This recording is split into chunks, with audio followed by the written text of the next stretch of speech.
What's up, everybody? Welcome back. Nerd Kundalini. Season 1, Episode 5. I think to start today's episode, we're going to move around a little bit and ask some questions and try to get in the space of where these characters are coming from. So let me ask a couple questions first and try to get in there a little bit. And let's try to explore this territory with a little bit of vulnerability and understanding. How does that sound? So, have you ever been in a really bad breakup? Have you ever had something like that go on? For me, traditionally, I have a hard time holding space for my friends when they say, my girlfriend so-and-so or my boyfriend so-and-so, and they're going through a breakup and they have a hard time with their partner, or their former partner or whoever they're going through a hard time with, right? At the end of a relationship. A lot of times I almost can't hear what they're saying because I reflect on, some of my own relationship hardships, and I'm just like, you got to be kidding me. Like, you guys don't have, any offspring together. You don't have any assets together. You don't have, it's not like you're getting cheated on a bunch. Like, you're just breaking up. Like, what's the big deal? you know? And that doesn't really serve the situation that well when I approach it from that perspective, right? But when I think of the pain that comes with a breakup, regardless of, if you are losing shared things together, if you have children together, if you have a home, if, there's a piece of paper that says till death do us part, blah, blah, blah, blah, blah. Those things tend to make breakups a bit harder, right? But even without that, even if it's just a girl, I watched a guy I was working with. He was probably like 21, and he was breaking up with this girl he was dating for like 3.5 years. And he went into a room and turned the lights off and sat there and didn't care if he got fired, And I thought it was just emo and a little fucking stupid, to be honest with you, and weak, right?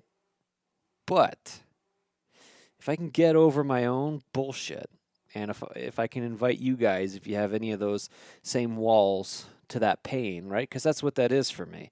It's a protective layer, In some ways, it protects me from reliving that pain, and I can get judgmental, and I can see it as like, oh, you never had it, as hard as I did, and what are you complaining about? And that's just a wall, right? That's fear made manifest as a tool to convince me of my own whateverness, so I don't have to, feel something uncomfortable. So let's invite everybody into that place when you got your heart broken a little bit. Man, it's a drag. It's a real drag, especially if you still care about the person and they're kind of going about their life. And if you're caught up in like some possession stuff, right? And the relationship, maybe you weren't super mature going into it, and you didn't really see the relationship as like a pairing or 50%, 50%. You kind of saw it as like some level of like ownership over a situation. That's something that will really, really continue to hurt you if you have that attachment, okay? And everything that your ex does for a little while until you get rid of that attachment, it doesn't matter how much time passes. It's gonna hurt, man. It's gonna fuck you up a little bit. And so, your work, if you didn't know, has nothing to do with winning them back, and it has nothing to do with controlling what they do next. It has nothing to do with that. And the brain wants to fantasize about causing pain, causing harm. And depending on what cultural upbringing you had, who your fantasy, wants to cause pain on, right? That's going to be dictating. Sometimes it's, I want my ex to feel sad without me. I want them to know they messed up, right? Or it's like, oh, I'm going to find their new partner and beat the shit out of them. Those are tools that the brain is trying to employ to have some level of control over a very painful situation. And it does hurt to feel these feelings. It just does. And it's easy to, get back in the gym, throw the muscles on, and get back to, swiping left and swiping right. That's traditionally what, I think our culture does. Within, I don't know, there's like a few decades, right? Probably 3 decades, 4 decades of life now, actually, where that seems to be the appropriate movement in getting over someone. Maybe, right? Um, but a lot of times that aggression leads to some dangerous stuff and some dangerous circumstances. And whether you take action on those feelings or not, what might even be more dangerous is a lot of the thoughts that come with it, that you develop philosophy around, like, trust no one. I trust no one. That's the worst one. I saw that I was at a park recently, and I saw some guy had done graffiti in the restroom, and one of the things they put is like, rules to the game: trust no one, you're alone. And I was like, the only thing more cringe than that, or like uncomfortable than the cringe than that, is the sadness that the person who wrote that is convinced that that's real. They think they're alone in this trip. And if you start, developing these ideologies about loneliness and, worshiping the hardships of the world, you become very susceptible to other hardships in the world. Now, if you can ever pull your head out of your asshole, the benefit of this samsara that you'll probably go through for a little while is that when you do learn what some of the hardships are, and you come out on the other side, hopefully it's with a little bit more intelligence and a little bit more empathy. And so you want to serve areas where you feel like, okay, I can make a difference where there's some suffering, and I can ease the suffering in some capacity. And that is a beautiful piece of integration that you can do when you learn what people need to feel a little bit better. And if you're good at providing that need, that brings you fulfillment, right? So we all kind of need each other based on, what we're going through at the time. But I feel like breakup as a kind of universal piece of understanding is something that a lot of us can get down with, because we've all generally been through something like that. If you haven't, you can probably, use the example of, I've never even had a breakup. You don't know how bad it is for me. Like, you know what I mean? You can kind of get emo even if you've never been in that position. All right.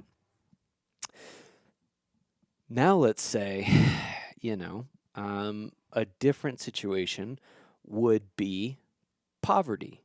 Okay. Poverty.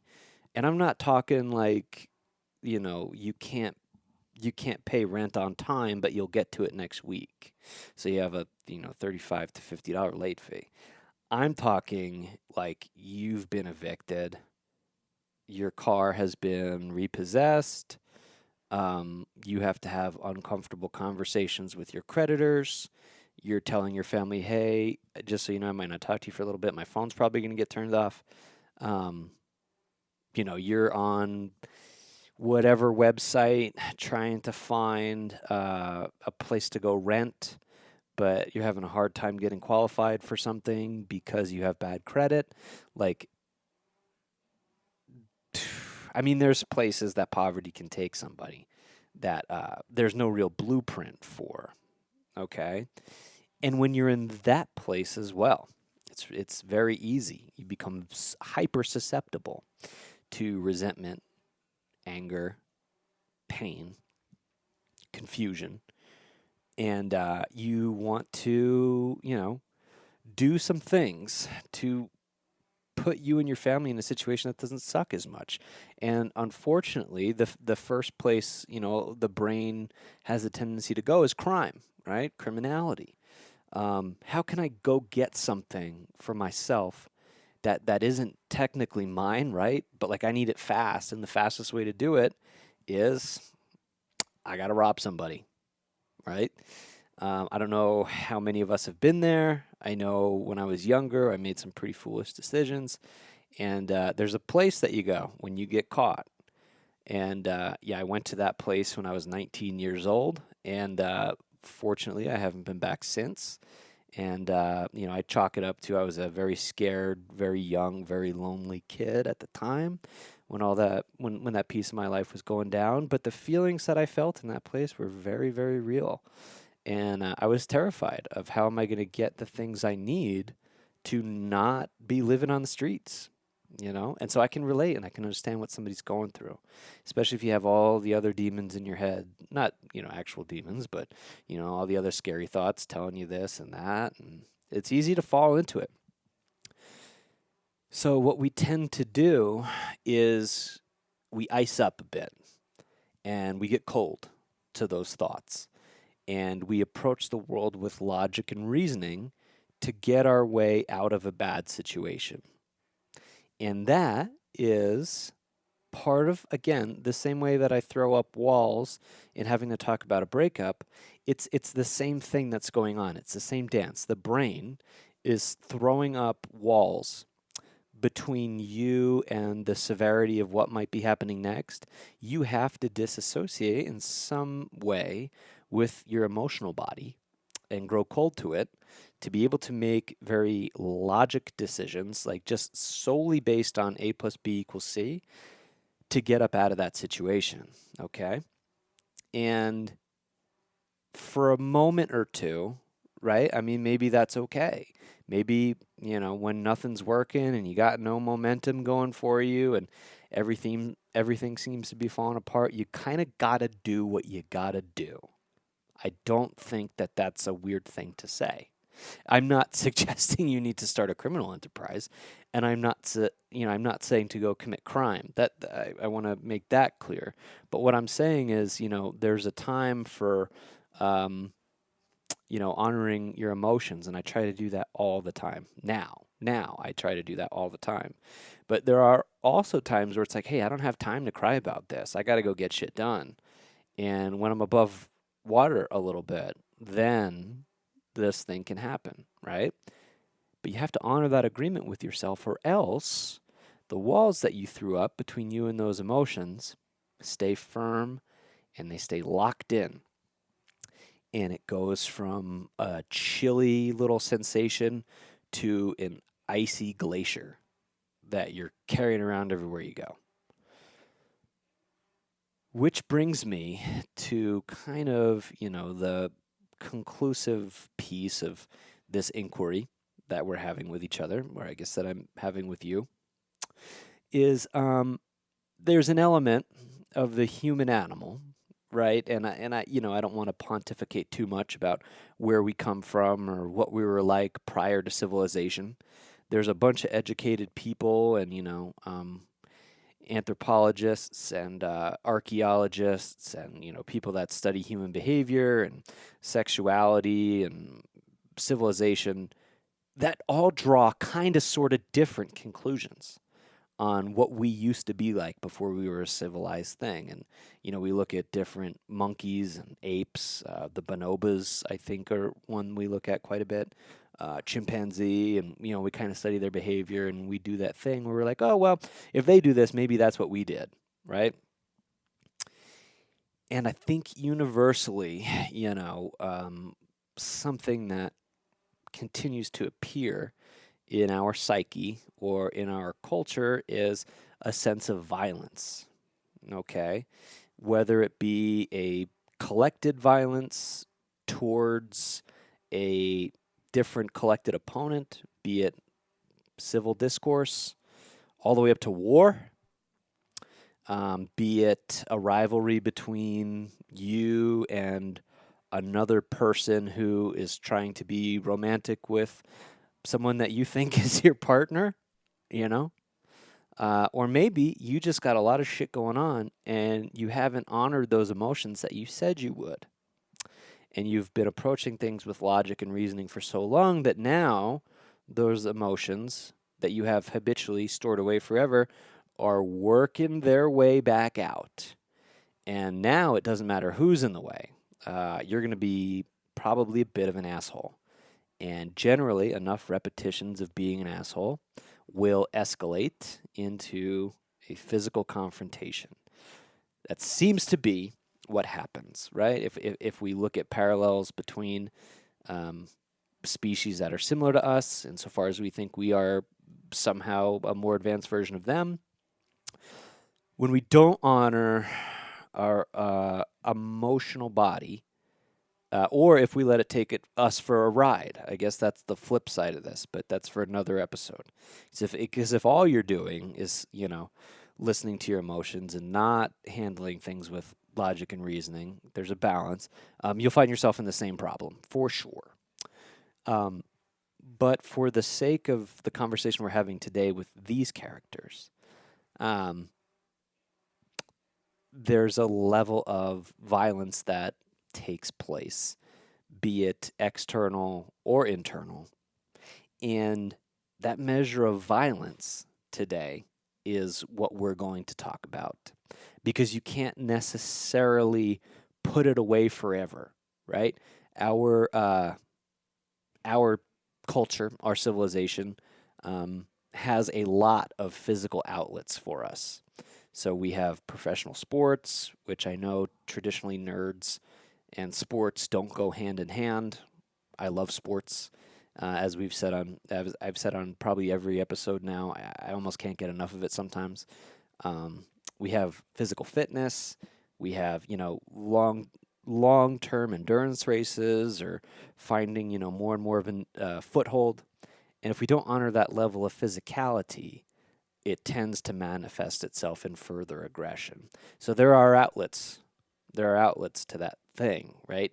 But ultimately, what is that violence coming from? And the reason I bring up these other, there are the trigger points that we're bringing up, right? Like a rival. But then there are these other animals that we are related to. And the only reason I bring that up is to try to say, I think it's actually a very natural phenomenon. I think it's a very natural thing to have some level of a desire to have a physical dominion over something in terms of eliminating issues from your life, right? Now, if every time you come up against hardship, you create a physical mess for yourself, that makes you just a man baby, and in my opinion, a bit of a loser. If you can articulate that and build it in a certain type of way and put yourself in a really good situation, circle back to, the tongue-in-cheek thing about going to the gym and downloading Tinder, that's not necessarily a bad thing. But there is a time where we do have to honor the emotion, right? But that piece that is searching for violence, that is traditionally what we call your shadow. Okay? Your shadow is an idea from a clinical psychologist named Carl Jung. And today's episode, without going further down the rabbit hole, without introducing our cast of characters today, you clicked on the title. You obviously know who we're talking about already. Carl Jung and Dr. Victor Fries. So, Mr. Freeze from Batman and Carl Jung. The shadow, the anima, and how to not isolate yourself in your own frozen tomb instead of actually dealing with the grief in your life. So, we got to talk about a few things today. And the hope is, at the end of it, if you have any of this going on, by the end of this conversation, you will have learned to thaw some of that ice, and you will have learned to warm up to the human experience a little bit, You will feel a little bit more love in your life, and the parts of you that have been solidified for a very long time, hopefully, hopefully, they can find a bit of fluidity within them. And you can step into a version of yourself that you're maybe a little happier being. And I hope to impart some cool shit to you today. Um, as I say in every episode, these characters will certainly be reoccurring. Uh, we cannot go too much further into this series without talking first about probably the basic stuff when it comes to Dr. Carl Jung and Mr. Freeze.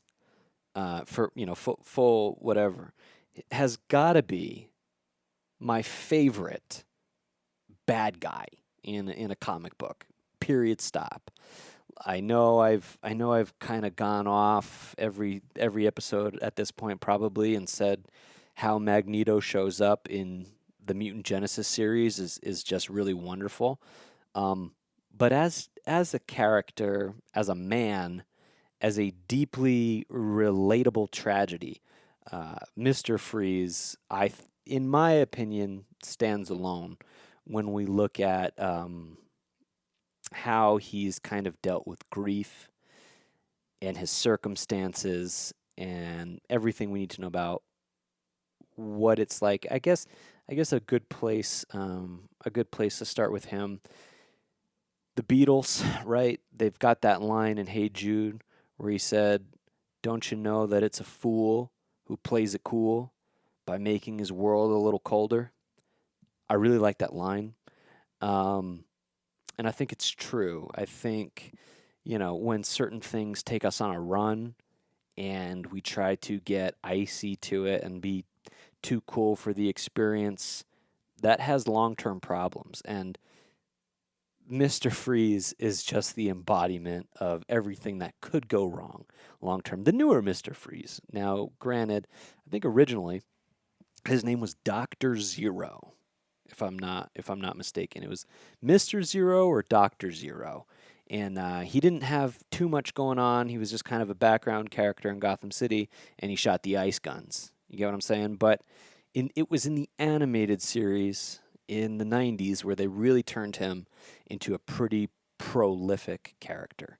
Um, and that whole dance is a lot about grief, a lot about love, a lot about the denial of the very natural flow of life and death in the human story, and what happens when you avoid the warmth of the heart for a little too long, right? And then you come up against Batman, who he's got his own fucking problems, but he kind of gets it a little bit better than you do, and it's going to create some conflict for old Mr. Freeze. And then Carl Jung, um, originally, we'll say student of Sigmund Freud, and then generally became a contemporary of Sigmund Freud. And there's a lot to unpack with this guy. And so it is going to take multiple episodes to really, I mean, there are probably many podcasts and many books strictly about the work of Dr. Carl Jung. Um, I think if you really want to tackle this character or this figure head on, I would approach the book Aeon, the phenomenology of the self.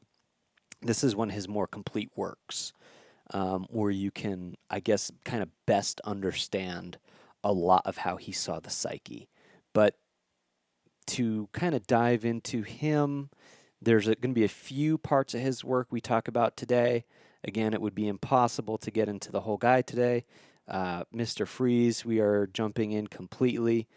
And I do have to say with these episodes, man, every time I sit down to record, these things are 3, 4, 5 hours long, um, and I have to find a way to either break them up into segments, part one and part two, um, or just keep them a lot shorter.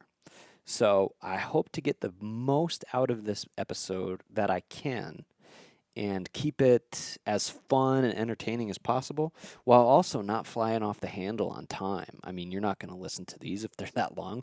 I don't have the time to record them, frankly. It's hard. It's summer, kids home from school, working, full time plus overtime, multiple jobs. So, yeah, it's a lot to keep these things that long. I'll do my best to make these as thorough as possible and worth your time. But just coming down the pipe, full disclosure, I might have to kind of shift the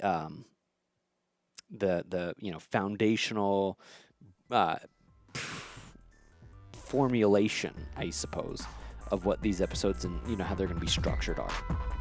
Anyway, with that said, I'm going to take a quick break. Be right back. Mr. Freeze, Dr. Carl Jung.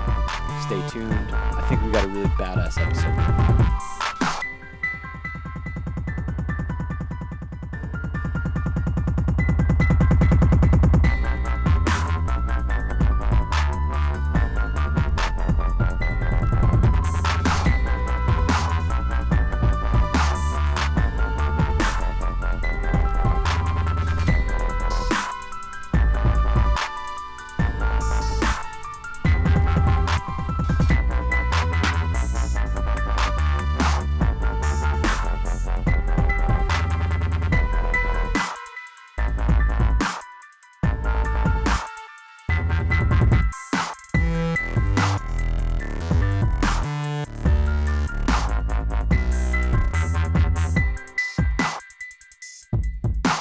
All right, welcome back. So, to kind of get into Mr. Freeze a bit, it really is like just the coolest backstory. And I don't mean cool tongue. I didn't mean to say that, but I guess that's vintage Batman, right? It really is one of the more awesome backstories that I think a villain has, not only because of the psychological buildup and the archetype within the mind of the character, but also it touches on so many things like life, death, grief, but also corporate greed. I don't know anybody right now who is not trending in the corporate greed territory. It seems to be a talking point amongst everyone not called the news. The news wants to talk about just about everything except corporate greed because the corporations behind them don't want you to think that they're greedy. So it's a fun dance. And in the world of Gotham City, there was a man. Now it's spelled Fries, right? It's spelled Fries. To be completely transparent with you, I've always called him Victor Freeze, Freeze, and I've always thought the Fries was spelled Fries but translated as Freeze, maybe just Freeze. I don't know, kind of how you want to call that, but to me, this cat is always Mr. Freeze, Dr. Victor Freeze. Dr. Victor Freeze is a brilliant scientist, okay? And he's been working on a few different experiments that will elongate your lifespan. Specifically, this was kind of inspired in some way. So he was a doctor long before tragedy struck his life, but he's married to a woman named Nora. Okay, they have everything leads us to believe that they had a beautiful marriage, a wonderful relationship, as happy as a couple could be, picking flowers and vacationing over in Metropolis or Coastal City, wherever the DC universe wants to take them. But they have just your classic loving marriage. He works hard, comes home, sees his wife, and after a hard day's work, he kind of melts a little bit, just seeing her hair, seeing her eyes, feeling her kiss. It reminds him what life is all about, and he's reinvigorated immediately, and their romance and their intimacy is spicy, and they're living their life, and it's a beautiful thing. They have the relationship that we all think we want.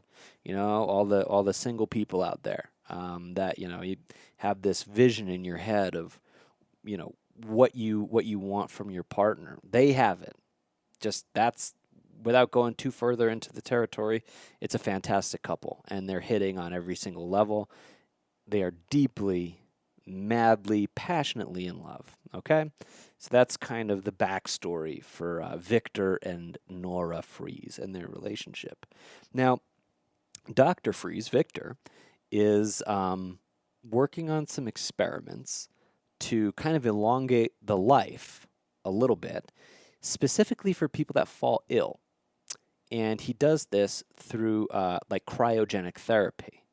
Cryogenics, if you're not familiar, I want to say, in the best of my understanding, became popular in the real world in like the end of the 50s, early 60s. That's kind of the first time the conversation hit the ears of the public of like, hey, you can put a body on ice and, keep it in a state of suspended animation, and maybe it will live long enough.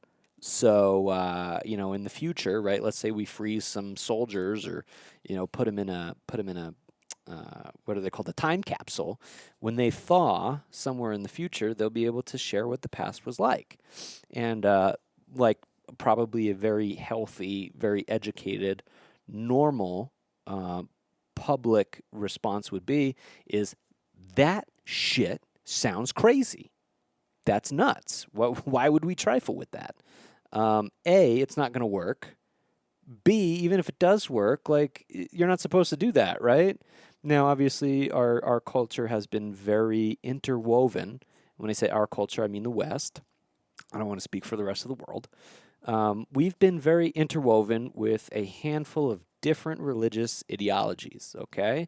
And when everything was going on in the 90s and the early 2000s with Catholicism, and everyone, was throwing rocks at the Vatican, the idea that you should not play God started to be a cultural conversation that was really, really thrust into the limelight. Now, this isn't the first time that's happened, okay? When, some of the quote-unquote great thinkers, and I'm not talking philosophy at all, but scientists like Galileo, astronomers, cartographers, people that navigated the world, physical science, started to say things like, hey, Earth isn't the only star, or it isn't the only planet amongst the stars, I should say. Or, hey, the Earth isn't flat, or it's not a square that you're going to fall off. It's actually a globe. This is an orb floating somewhere. And then I think it was Plato who said, actually all the other planets are like these cosmic bodies with their own soul, right? And then that's where you start to get a bit far out, and we'll talk about that at the Carl Jung segment. But the conversation was really brought into the limelight of you should not play God. And what that did is it reinforced a lot of the people who were on team religion to kind of double down on their devotion, right? But what it also did is the people that had some level of resentment or some level of, seeming intellectual superiority over a belief system, or just, a general run-of-the-mill atheist or agnostic who doesn't really give a shit either way. What it did is it gave them a platform to say, but if we don't put ourselves in a position where we're thinking outside of the religious box, culturally, that's as far as we're going to go, and we need to expand beyond that. We don't know where we're going or what we're doing, but it has to be pretty cool, right? It seems as though the process of this universe is one of expansion. And if you're not going to expand, you're going to be left behind. That seems to be a inarguable part of the natural evolution of life on this planet. Okay? And I think if you apply that to thoughts as well, inventions as well, and cultural triumphs as well, I think you'll see that same thread being tugged on in every direction. So when cryogenics were introduced back in the late 50s, early 60s, we didn't have that anti-religious thing going on just yet. However, there was enough of a mindset to say life and death is something that happens. Um, People die, and it sucks, and you're going to cry. And, a lot of times it's not beautiful. Um, and it's not romantic. It is wires and tubes and hospitals going beep, beep, beep, and medications that sort of kind of dull the pain, but not really. And you're just high as you die uncomfortably. It's sad, man. Our culture and our relationship with death is a lot different from what I think it could be. And I think we probably should have a healthier relationship with that process, you know? With that said, though, I think people realize like either that's demonic from some of their religious programming growing up, or I think they thought it was just a science that's not going to work. That's the first time, to my understanding, that cryogenics was introduced to the culture. I know if we fast forward to the end of the 1970s, early 80s, it made a comeback again. It made another swing. Um, there was the conversation of, or not conversation, when people were dying, organs were being put on ice. And that's not a 70s thing, that was prior to that. But you can ideally preserve an organ for someone who is going to need one, right? So when you die, the idea is your body is just going to return to, the earth in some capacity. So you probably don't need your organs if your psyche is no longer localized in your brain. Is that fair to say? Thus, you remove the organ, freeze it, and if someone else needs it, thaw it, stick it in their body, good to go. Now, while this is maybe admittedly, a bit creepy, it's awesome. It's a very cool science. And there are a lot of people who have been the inheritor of the benefits of this process of thought. Now, I don't think it's not as simple as you just put it on ice and you put it in somebody else and you're good to go. There's obviously like chemicals and like healthy bacterias and things like that introduced to the organ that allow it to be frozen. But that process is called cryogenics. Okay. Now, comic books do something a lot cooler than I think most stories or most mediums of idea interchange. They take shit to such an absurd level um, and animate it and make it fun and upbeat while also maintaining a certain level of curiosity within the character. It has to be cartoonish to the extreme while also sort of kind of remaining, hey, maybe. And I think that is something that, one of the very strong foundational tie-ins between the occult or like esotericism and being a nerd. Okay, I think that's something that attracts everyone to each thing. With that said, Dr. Victor Freeze's wife, Nora Freeze, in the middle of their happy marriage, where all things are going right, comes down with a pretty nasty sickness. I'm not sure if they named it in the animated series. I know in the movie that Arnold Schwarzenegger was in, which quick pin in all of this, I know that movie gets a lot of hate, and I think it is deserved. I also think it's awesome, and I think that's deserved. Arnold Schwarzenegger freezing shit, big thick Austrian accent while he's like surfing down that thing on the surfboard, and he's got his spaceship rocket thing and his ice truck, and he's like freeze in hell. That's awesome. That's cool. If you don't like that, I don't know what to tell you. I'm team Schwarzenegger as Mr. Freeze. I am. With that said, in that movie, they call it McGregor syndrome. I'm not sure if they talked about it in that much detail.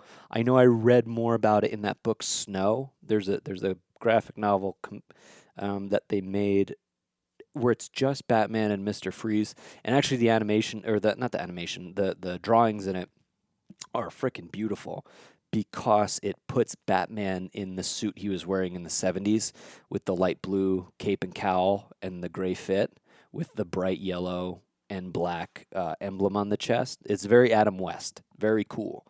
And Mr. Freeze is, more or less like, how do I say, like 1950s ish Iron Giant Americana kind of suit. I really liked that. And I think they did name it in that as well. But for the sake of this episode, I'm not going to call it McGregor syndrome or whatever it is because I don't know the exact thing. But she's dying and she's not going to recover, right? There's nothing that exists right now that will cure her illness. The hope is that in the future, the medications will come along to put her back in a situation where she can have a functional, normal life, ideally with her husband. Her husband, who is a scientist, takes it upon himself to think, I can cure her. I can create a medication that will defeat whatever she's got going on. I just need the time to be able to come up with that medication. And in the time that I have right now, she will die prior to me being able to concoct whatever potion, whatever formula she's going to need to kick this germ or this bacteria or this virus, whatever thing it is, kick its ass. She needs, more life. She needs more time to stick around, or else she, no one's going to come up with something. So I need to put her on ice. And since he is a cryogenic scientist, he's like, well, I've got a plan. Mr. Freeze works for a company, in the animated series anyway, called GothCorp. And I believe the dude in charge of GothCorp, his name was Ferris Boyle. And he's the CEO of GothCorp. So he is a small-time player, right? He's not like a Lex Luthor kind of guy at all. But he's a, industrial monopoly asshole, right? And we'll just call it like it is. Victor Freeze puts Nora in a tube, a cryogenic tube. And it's with the understanding of like, I love you, babe. And we're going to do this. We're going to figure this out. But you're not going to be alive until I find this, until you kind of sacrifice for a little while and you surrender your existence and you concede to live in this tube. You'll be unconscious the whole time, but you got to go. And, she willingly, to the best of my knowledge, says, babe, I trust you completely. You're a brilliant scientist. I love you more than life itself. I love you deeper than anyone loves anything. I trust you completely. My life is yours. Put me in that tube. When you find a cure, put it inside my body, and we're going to live happily ever after. And I believe in you, and I believe in your brain, and I believe that you can do this for me. So she gets in the cryogenic tube. It gets sealed up, and that's that. When we're introduced to the story, she's already in the tube, and it's kind of like this really cool glass cylinder that she just floats in this state of, I guess, homeostasis, right? She's unconscious. She kind of exists but doesn't, and I don't know where her consciousness is at the time, but her body's kind of frozen in place. It is floating in a very cold water. She's not a sheet of ice, but she's in there. Ferris Boyle, head of GothCorp, is going over the budget one day, and he realizes he's $3 million shy of where he's supposed to be. And granted, he's some Titanic billionaire, but he's like, hold on, there's $3 million missing. So he heads up to the floor where Victor Freeze is working, and he kind of sees Nora suspended in this pod, and he's like, what the fuck is all this? And Dr. Victor Freeze says, hold on. I can explain this thing. He kind of breaks down like, this is an experiment that we can't stop right now. And the whole scene is pretty short. I mean, I think it's kind of like retconned. Batman is looking through security tapes at what went down. Um, but Ferris Boyle is like, this is my equipment, this is my laboratory, you work for me, GothCorp is in charge here, and I say shut this shit down right now. And Victor Freeze reaches over into the security guard's holster and pulls out a gun, and he aims it at Ferris, and he says, "This is my wife. If you unplug her now, she will die. I'm, making good progress in what I'm supposed to be doing. Um, but if you unplug this, you are a murderer." And Boyle kind of does that slimy billionaire thing. And he's like, whoa, whoa, hey, Doc, I lost my temper. Please don't shoot. You're totally good to resume, resume the experiment. Let's just talk this thing out, man. Like, don't be wild.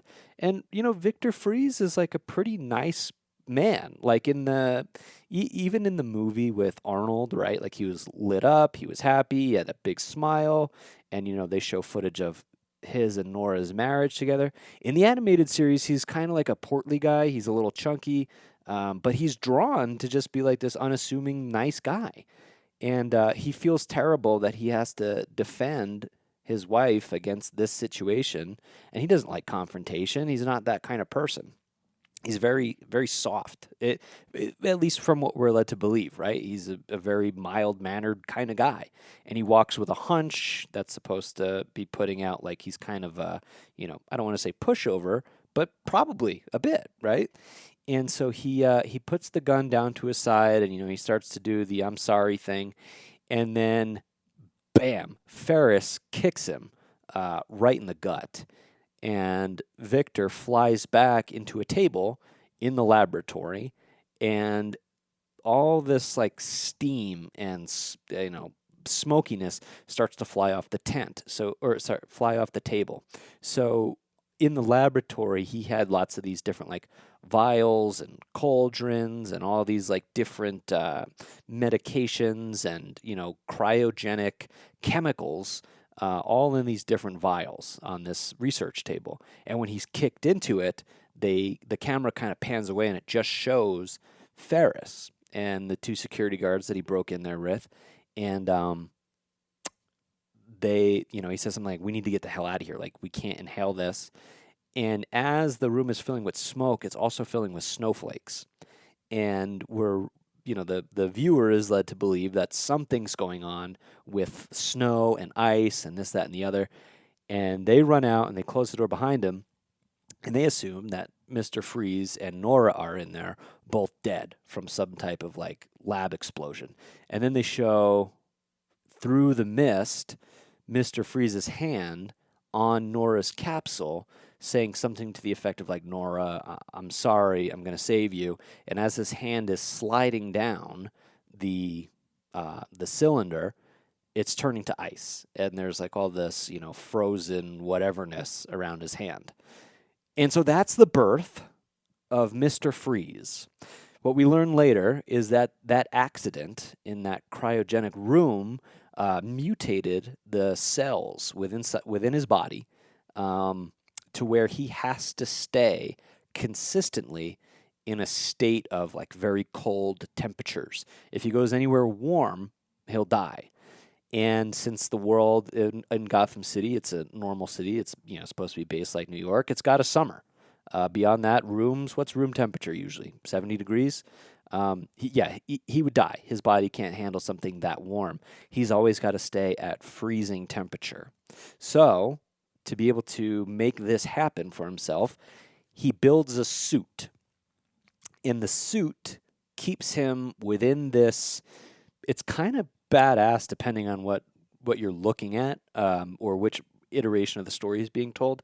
So in the movie, it's more, how do I say? It's kind of like Power Rangey in some ways. It's just like this big chrome. I think it's all chrome, and then like his chest and his face glow blue. In the animated series, it's like a gray and black suit, and then his head is in this glass jar. And then I didn't really play the Arkham series on PlayStation or anything, but I briefly saw Mr. Freeze in, I think it was Arkham City through like a cutscene or something.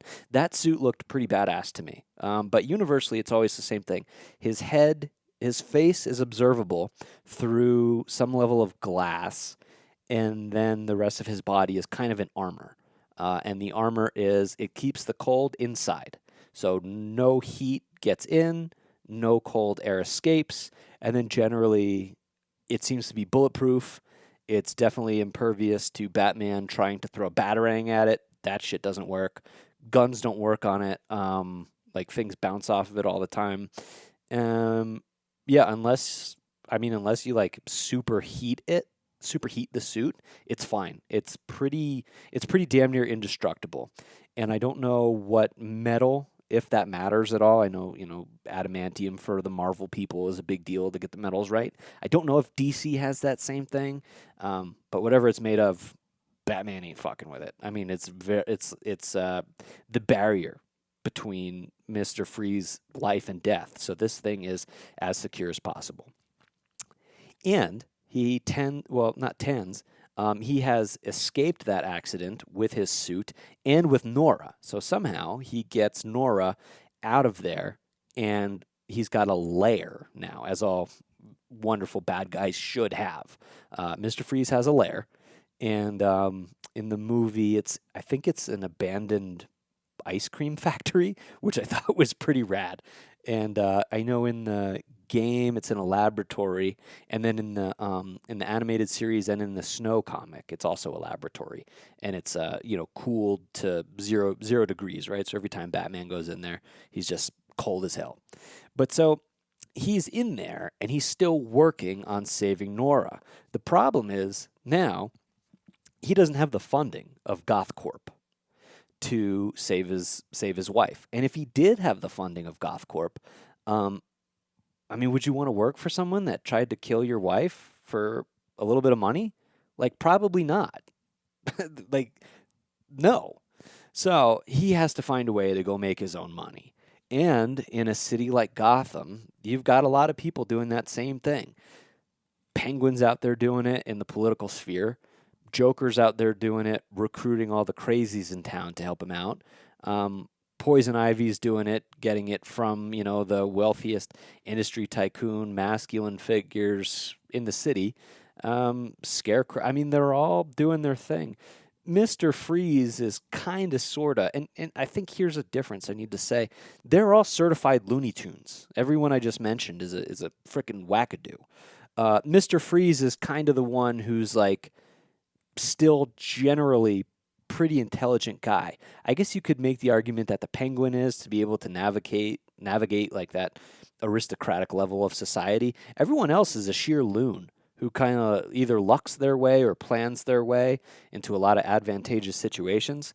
But Mr. Freeze, his whole thing now is like, how do I get funding to keep this chick alive while I also do my research? So he turns to a life of crime. Where Joker has kind of that, it's like the smoky gas. It's I guess that's the word for it, laughing gas or something. And it makes people go kooky. And then how like Deathstroke has the perfect shot, and he swings his sword perfectly. Every villain in Gotham City has some calling card, right? Harlequin has that massive hammer. Bane is just really strong. Clayface leaves the mud all around. Well, the thing for the Mr. Freeze is, what am I going to come up with? How do I, where's my individuation process and all this? And so he creates the ice guns. And so he's got these two big guns that he walks around town with, and they're connected to a backpack that is, on the suit. In the movie, it wasn't like that. He just had a gun. And in the movie, I should say, he throws diamonds into the gun and into his suit to keep it charged. And when he's got a full charge, he can stay nice and icy, and he can walk around kind of wherever he wants to go.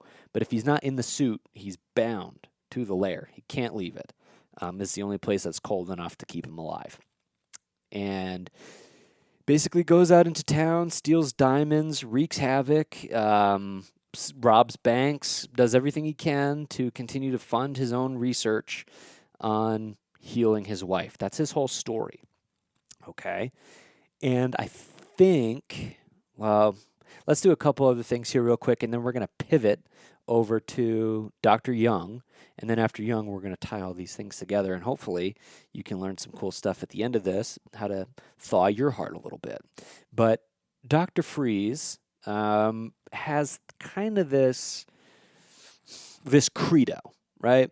Where, it's not something that he says regularly in the show. You just kind of have to extrapolate. And he mentions it a handful of times, but he's like, I'm doing this for Nora. I'm doing this to save my wife. That's my code. I am doing this to heal her. I'm doing this to put her in a situation of, she deserves the life that she had before she got sick. And I deserve to be with her, frankly. I've done nothing wrong to deserve this.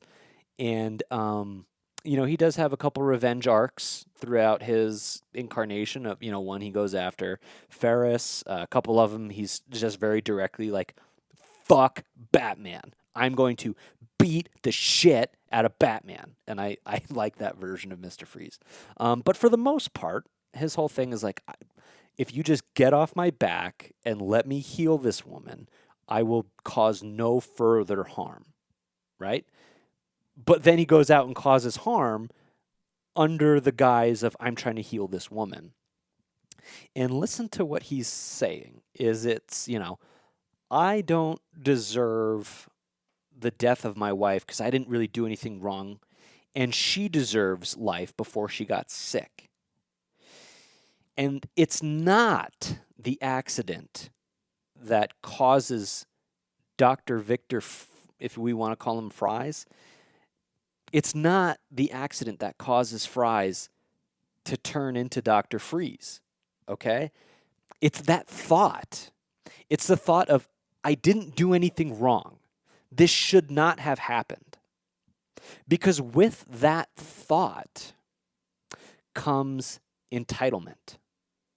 And with that entitlement becomes being an asshole. And I think that's something that most human beings have to navigate in their life, is it's like we put a lot in between us and acceptance of a situation that we don't want to deal with because it's very difficult. And I hope that makes sense, and I hope that lands in the way I want it to land. In between Freeze, whatever we want to call Victor, and the acceptance of this thing that I love that I had is probably going to go away, and I'm not going to get it ever again. And, the torture, the emotional torture that comes with that is a crusade to do pretty horrific shit under the guise of, but I'm doing it for love. And so in some way, it helps the mind of the person who's carrying out these deeds justify those deeds.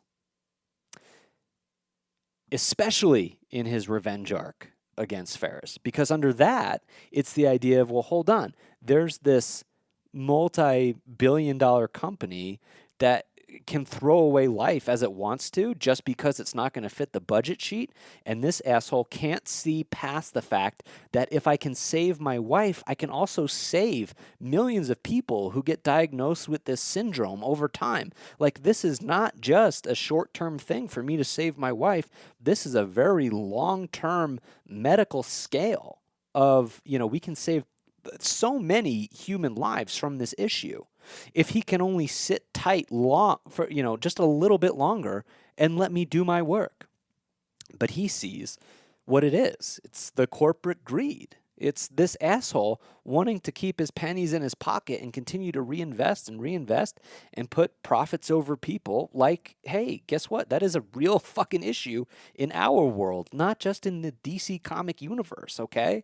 And so you can kind of relate with Mr. Freeze in a lot of ways, especially if you've been hurt, and especially if that hurt has put you in a position where you don't want to have to accept the totality and the grief of, guess what? Show's probably over.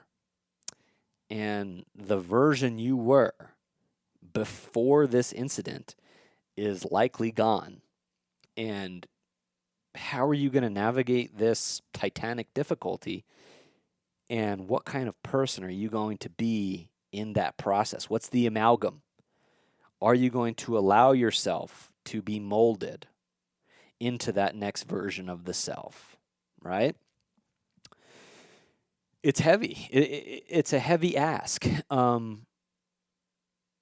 have to pivot to a quick conversation I heard once. So I was at a seminar. This is a real thing. This isn't a Mr. Freeze or a Carl Jung thing. But I was at a seminar, and I was listening to someone talk about ethics. And I always think about that scene in Billy Madison when he's like, business ethics. And it's boring, right? Like, ethics is a boring ass conversation, and generally it's something that you have to listen to within your heart. Okay, and there's been a lot of philosophers, a lot of business tycoons, a lot of motivational speakers will talk about, I don't know, Immanuel Kant and Soren Kierkegaard and Friedrich Nietzsche and Tony Robbins and whoever the fuck else, Joe Dispenza. All these assholes want to tell you what ethics are, okay? And forget, I don't mean to call them assholes. Forgive me, but you get what I'm driving at. It's a conversation between you and your heart. That's it, man. But there was a speaker, and he's sharing on it. And he gives us this example. And he says, there's this fictional guy, and his wife gets sick. Okay, and he needs a medication to save his wife. It sounds a lot like Mr. Freeze. I promise it's not. I promise it's not. But the allegorical story is, let's call him Todd. Right? Todd's wife gets really sick. Todd lives in a small town. Todd needs a medication, and everybody in the small town works at the same mine. Everybody works at the same mine. And so everybody more or less makes the same income. Everybody more or less has the same wife, but the same life, excuse me. But Todd's wife gets really sick. And let's say across town, there's an outlier. There's one scientist who makes a vial of medication that can save her life. Okay? But he's charging a lot of money for it because he wants to, make a profit and pull his family up out of the same generational bullshit that's been going on for, decades and decades of, we all work at a mine, we all get sick, we all die. I'm trying to put my family on the map and move the hell up out of here, and the only way to do that is to make this medication kind of expensive.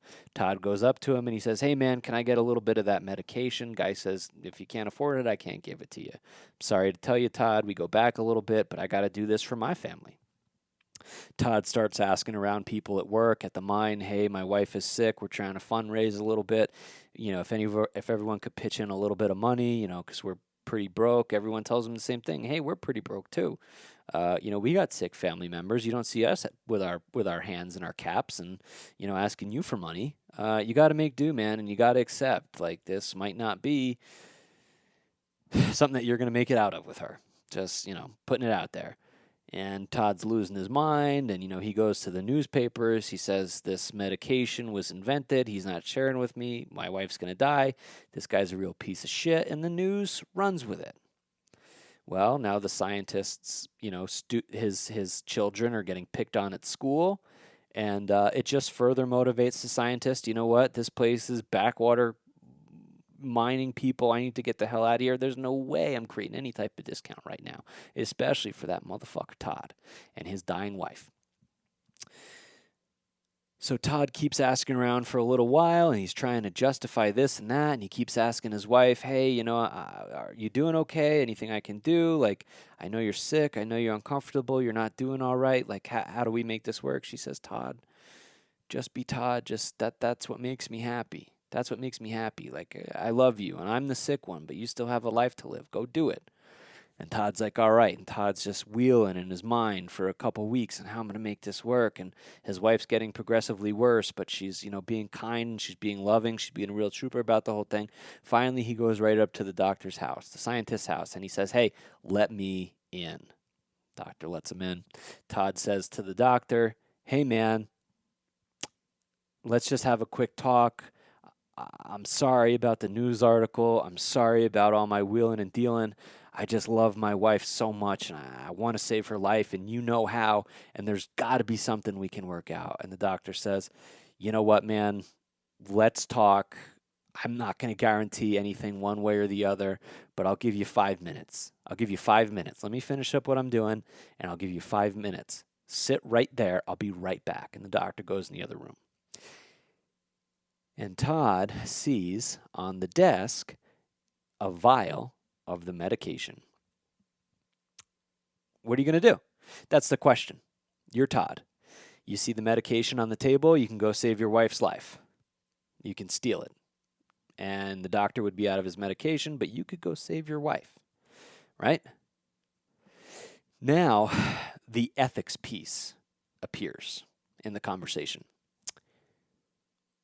What if you find out that Todd's wife was having an affair on Todd? Right? Well, I mean, what if that was going on? What if you find out that the medication isn't guaranteed to work? And it's kind of 50-50, maybe it'll accelerate it. Would you try then? And if it ended up killing your wife faster, how would you, you know what I mean? Like, how could you live with yourself after you did that, right? What if you found out that she would rather die than know that her man became a thief? You see what I'm saying? So you can what if until the sun goes down. You can what if and you can hypothesize and you can guess forever. Okay? That's a conversation of ethics that never, ever fucking ends. So it comes down to what is in your heart. What is the right thing to do? There is no goalpost to move. None. Over the course of your life, I'm sure you've heard the terminology or the expression, you have to stand for something or you'll fall for anything. Okay? And I have heard that a few times from people that I can kind of, I kind of see through it in some capacity. And I'm like, you're just using that to justify your shitty behavior and you not wanting to change, and trying to indoctrinate me into your bullshit. I don't like it. I don't like that saying very much, to be frank. And I don't like the idea of an immovable goalpost. I don't think it's that simple. But I also don't think it's a long, drawn-out conversation. I think it's what's in your heart. And if your heart is saying, hey, that goalpost can move a smidge, because that's the right thing to do, because you've been living by the dictates of someone else's goalposts for long enough, then, that's between you and you, man. Or you and God, or you and your heart, whatever the fuck you want to call it. But that line, stand for something or you'll fall for anything, I kind of think is bullshit in a lot of ways. And I think Dr. Freeze is doing that. And I think Dr. Freeze is doing that, and he's saying, oh, but this is on Nora. This is on Nora. I'm doing this for Nora. And I love it because it's romantic. I mean, what man hasn't thought this way? there used to be these things called shield maidens, right? When like a knight would ride out into war, your shield maiden would give you her scarf or something like that. And you'd put it on the shield and you'd be like, I'm going to go die, but I'm doing it for her, which doesn't make any fucking sense, you know? But when you're in that place, cognitively and emotionally, it makes all the sense. And there's nothing sexier than it, you know? And it just depends where you're at in your thoughts when you make these decisions. But I think prior to Ferris coming in and starting a ruckus, and prior to the accident, and even prior to Mr. Freeze going hands with Batman a couple times, I think all this started with the idea of this isn't fair, and I need to do something about this. And there are a couple ways to go about dealing with difficult situations. Well, I don't think Mr. Freeze was drawn as an unassuming nice guy for no reason. Again, if you go look at the picture of him, he's kind of got a hunch. He's got the receding hairline. He's a bit pudgy. I think he's drawn that way on purpose. And I think it is supposed to, I think the illustration, a great word, is supposed to illustrate the type of guy that he really is. This cat has been bullied by GothCorp for quite a while. And he's obviously the smartest cat they got on the payroll. And he had to hide his experiments to keep his wife alive, to keep the GothCorp funding coming in. He had to hide that. He didn't, you know what I'm saying? Like, how fucking sick is it that you have to hide that? Be able to speak up on it and say, this is what we got to do. This is where my work is going now. I'm your scientist. Take it or leave it. But he's not that way. He's too sweet. He's too soft. And I don't think, again, on this show, I talk incessantly about honoring your emotions. I think you have to cry, bro. I think that's important. I cry a lot. I cry in gratitude, mostly, to be honest. But I don't cry when shit's hard. And I don't cry to complain and to be a mopey little shit. I think that's something different entirely. And I think that's kind of the person Dr. Freeze was illustrated to be. And my guess is that all this abuse and the revenge arc and the fear of being able to kind of metaphorically puff your chest out a little bit, not to the extent where you're just an aggro prick, but you have to set healthy boundaries in this life. If you don't, we talked about it in the Ninja Turtle episode a little bit through the lens of IFS, but today we have to talk about this through the lens of Carl Jung. And something you need to know right before we take this break is this. You break up, according to Carl Jung, in a few different ways, not unlike IFS. But your personality and how you show up, that's your persona, right? That's the mask you wear to go exist in the world, okay? But behind that, you have what he would call your shadow. Your shadow is the part of you that is unfulfilled desire. It is unset boundaries. It is things that you feel like you should be acting upon, but you haven't. Your shadow is impulses for violence that have not been integrated into your character. And integration and individuation are enormous parts of Carl Jung's work. So if you're familiar with Carl Jung already, you know where I'm going with this whole thing. If you're not familiar with Carl Jung's work, we're going to get into that in a minute. So stick around.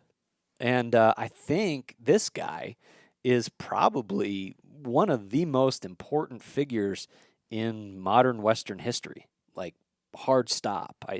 I don't think that's an exaggeration in any capacity. But similar to what we were talking about at the beginning of this episode with breakups, a lot of times, I think not being able to set boundaries, I think putting yourself in a position to be hurt, those are all a bit symptomatic of not integrating your shadow with you. Let me make it clear, your shadow is your friend.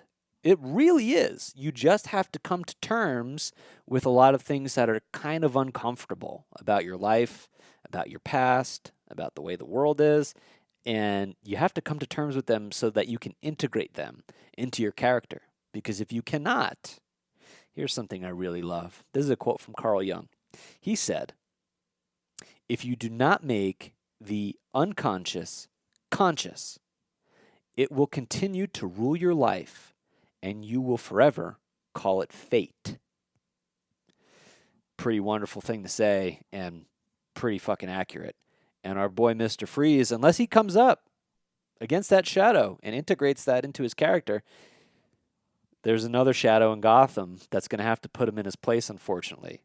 And that's the Dark Knight. So they're going to square off in a little bit. We'll see how that goes. But until then, let's talk about Carl Jung for a little bit. Stick around. I'll be right back.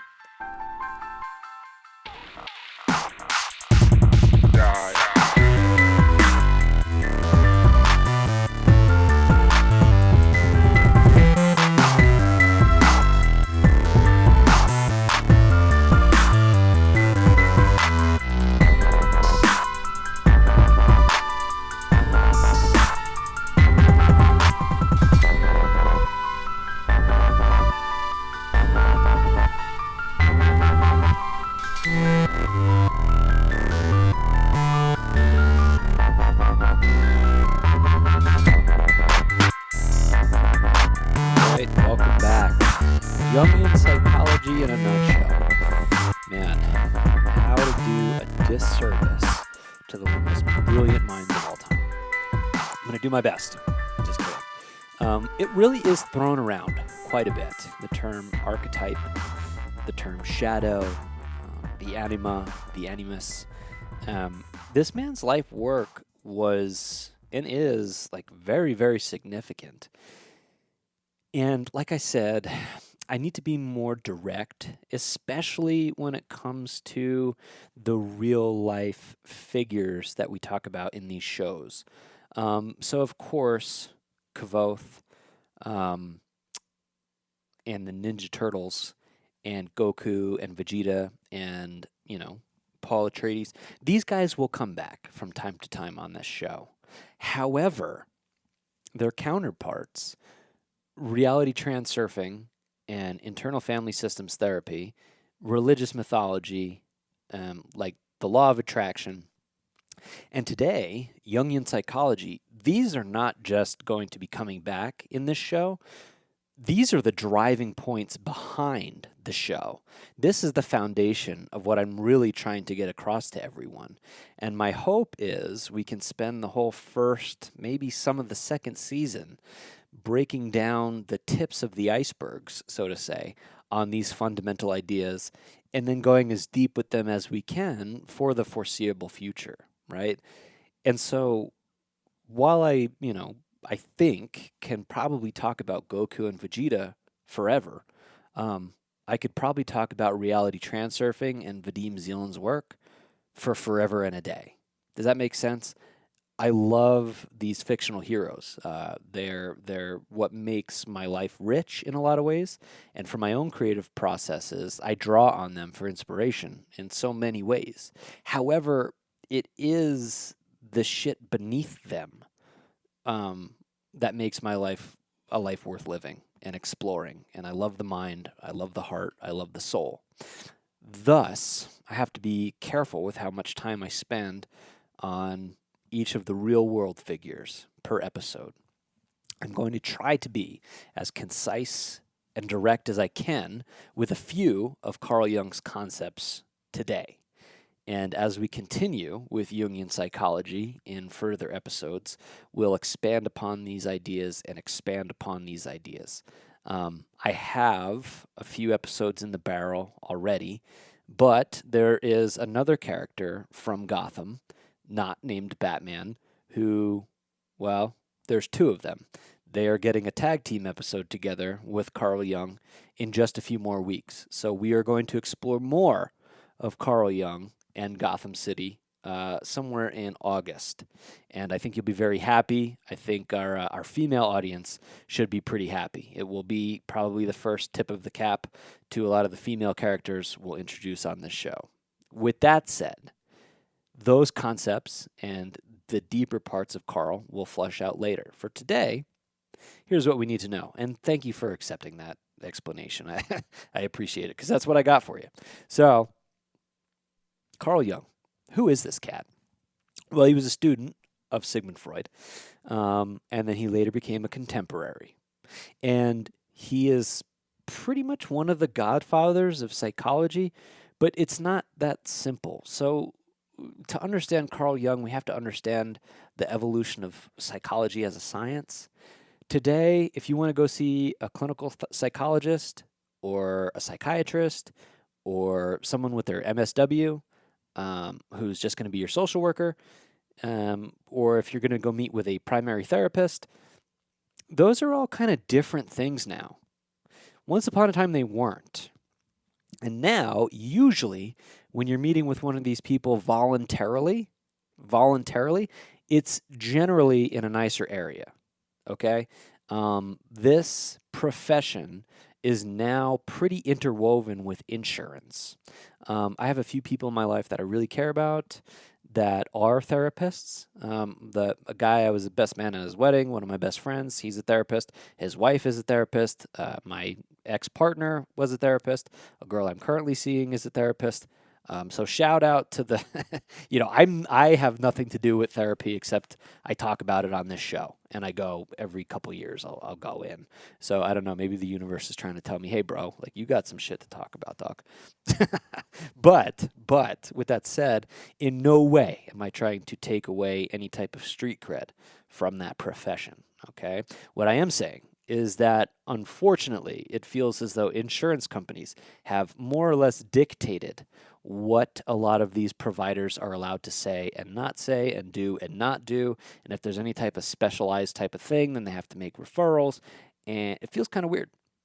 And once upon a time, that was not the case. It was the Wild West of the psyche. There was a free-for-all. And where, again, today, generally you can expect, if you're going to meet with a therapist, it will probably be in an office. It will generally be comfortable. Now, if you're meeting with a therapist against your will, and it's a social worker, and it's at a public facility, and there's, people going through a lot of hard shit there, those people, I think, are on the ground floor doing some very difficult work, and props to them, because at that point in the game, it's generally a thankless career. But the difference that they are making or are trying to make, I think, is some real world shit that we all need to be grateful for. Because if they weren't doing that, there'd probably be a lot more dangerous shit going on. And as full as our jails are, I can imagine without them, they might be even a little bit more packed, right? That's just my take for today. When Carl started doing his thing, there was no nice office.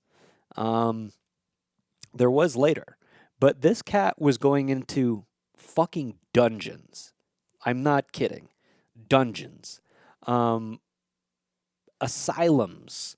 When you watch that movie, Girl Interrupted, the white walls, the padded walls, shit like that, that is a significant upgrade compared to a lot of the shit Carl was working in.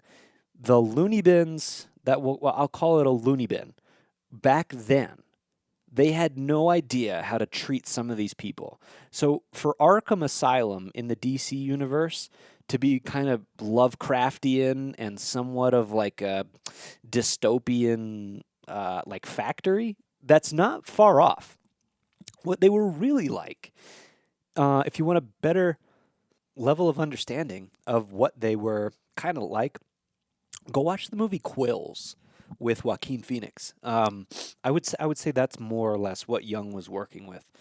And these were like the insane people, like not So much so, we've all had conversations with people and you can tell they're not there fully, and it kind of puts shivers on you in some ways. Jung would talk to people that those people were afraid of. Does that make sense? And he was trying to map out the mind at the very early frontier of a lot of this science when there hadn't been too much done prior to it in this iteration of human civilization. So Sigmund Freud had started in a very profound way to break up and understand different pieces of the mind. He wrote a really good book. He's obviously written a lot of very potent things, but if you're going to start anywhere with Sigmund Freud, go to Civilization and its Discontents. That's a pretty good place to start for him. For Jung, it's aeon and the phenomenology of the self.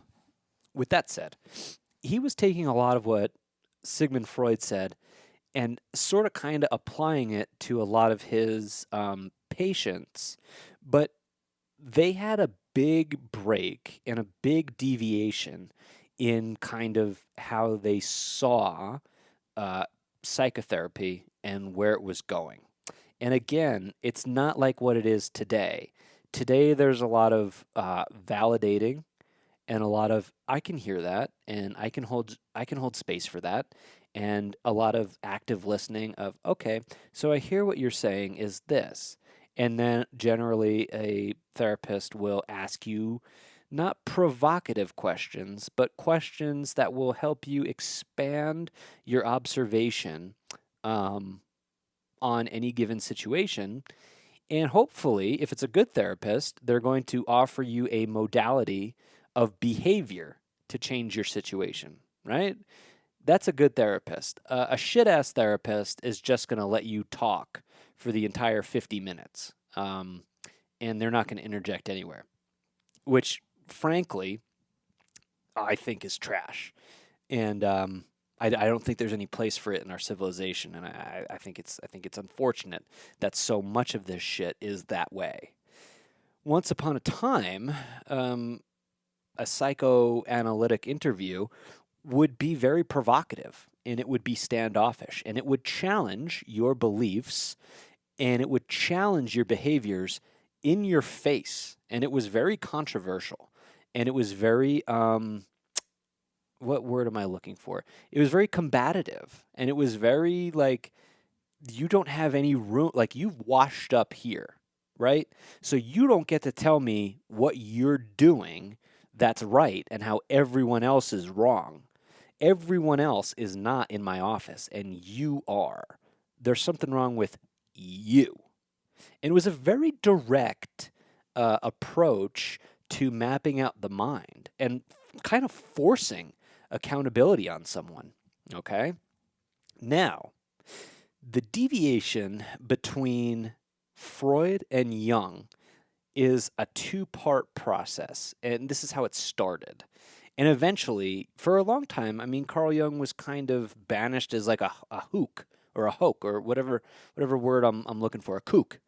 And he was also, I mean, like in World War II, like fun story about this cat. He was tapped as like, hey, there's this kind of very, very alarmist thing taking place in Germany right now. And this asshole is rising to power, and he's got a lot of influence over a lot of people. What the hell is that? And Carl Jung kind of called it from years before Hitler took over power, and he called it the blonde beast. And he talks about the unconscious and the collective unconscious, right? And so this is kind of the deviation between Freud and Jung in the first sense. The first sense is this. Freud more or less operated under the idea that your consciousness is localized and it takes place within your brain. And I don't I don't want to bullshit it. I don't want to talk about neurobiology because I've obviously not a fucking neurobiologist. If I was, I might be making a different type of podcast. And the best of my understanding and everything I've read about Sigmund Freud is that your external world influences your thinking apparatus, your brain, your internal world, and you make decisions based off of that, right? And that your consciousness, you and you alone, are within this physical vessel, and you operate and control your physical vessel, and you are a psyche that exists wholly within what you are. It like where your skin ends, that's where you end. You can make actions and choices, and your consequences and the results of your decisions ripple far out away from you, but you as a you exist within your flesh. Jung did not think that. Jung thought that you were not localized within your body. Jung thought that thoughts are things. Okay? Couple things that Carl Jung talks about. One of his books, if you ever get through Aeon, I would go read Synchronicity. That's another one. Synchronicity is the idea, if you're coming to this podcast from, getting out from under the New Age movement, a synchronicity is when you were like, I wonder how Jack is doing. And then you look down at your phone and Jack is calling. That would be a synchronicity. A synchronicity is when you think something or you talk about something and then you see it made manifest in your external world, right? Carl Jung, we would, I guess, so civilization long before Carl Jung had different words for that, right? And there's a whole, Hermeticism is written on as above, so below, as within, so without. You can't think things and feel things long enough without seeing them made manifest in the world outside of you. Carl Jung took it to a level where he thinks that thing outside of you is actually you as well. It's a very like Taoist, no, not Taoist, Alan Wattsy kind of thing. And I'll leave it at that, although Watts was much different and he came much later.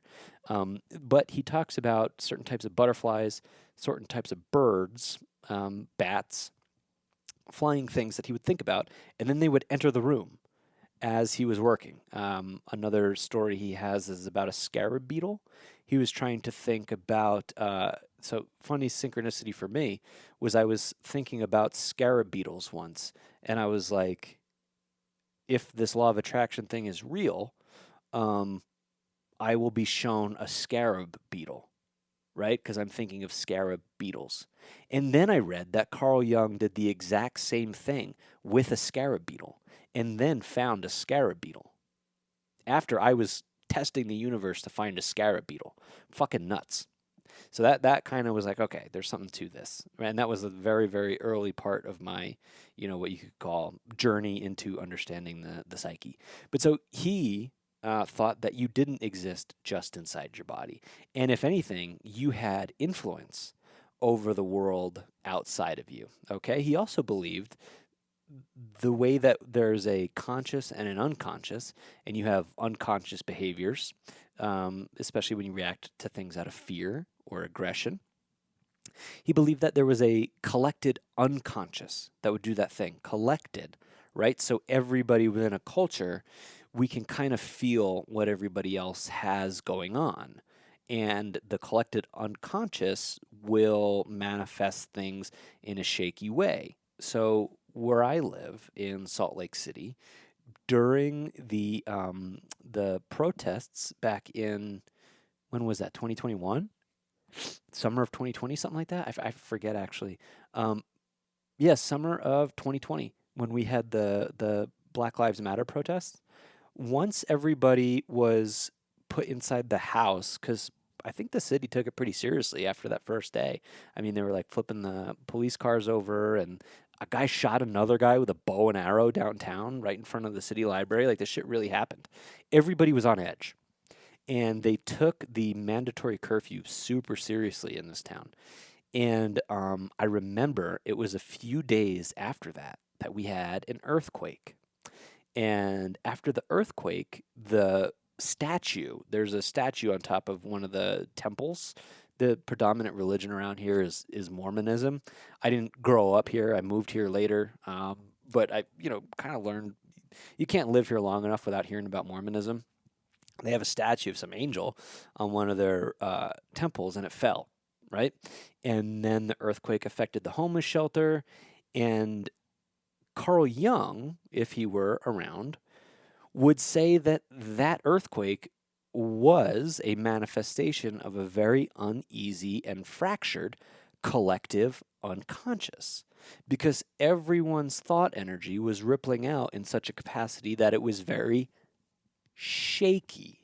Henceforth, the environment that that was happening in had no choice but to get very shaky.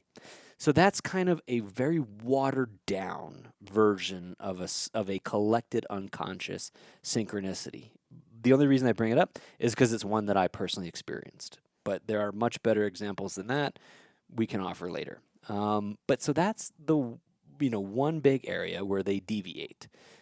Uh, one of the guys, Freud, thinks you exist in your head.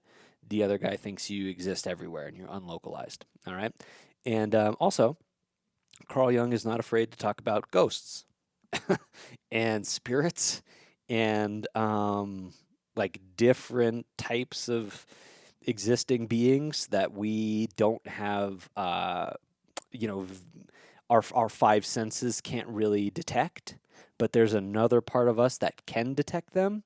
And when that other part starts to go haywire, that leads to a lot of cognitive dissonance and psychiatric diagnoses, right? And like different mental struggles and hurdles for a patient to have to navigate through. So Carl Jung was really going into this with no real fucking context in any real way. Like he didn't have, decades and decades of research that he could build on top of. This cat was kind of taking what he thought he knew and applying it to some bonkers ass shit that he was coming across in these dungeons, really. And I think he was using, well, not I think, Carl Jung was using a lot of esoteric truths and different, I don't want to use the term spiritual, but I don't really have a different placeholder for it. Different spiritual ideas and theories that had come from long-standing religious practices for hundreds of years to try to explain what was going on. And he was, like a religious person would see someone freaking out in the capacity of mental illness, and he would say that person's possessed by devils. Carl Jung, Sigmund Freud would say he's definitely not being possessed by devils. That's not real. What is real is the patient is going through ... Carl Jung, his response would be somewhere in the middle, where it would be like, maybe he has, based on some decisions, he has let himself become susceptible to a force that's not necessarily, of his own making.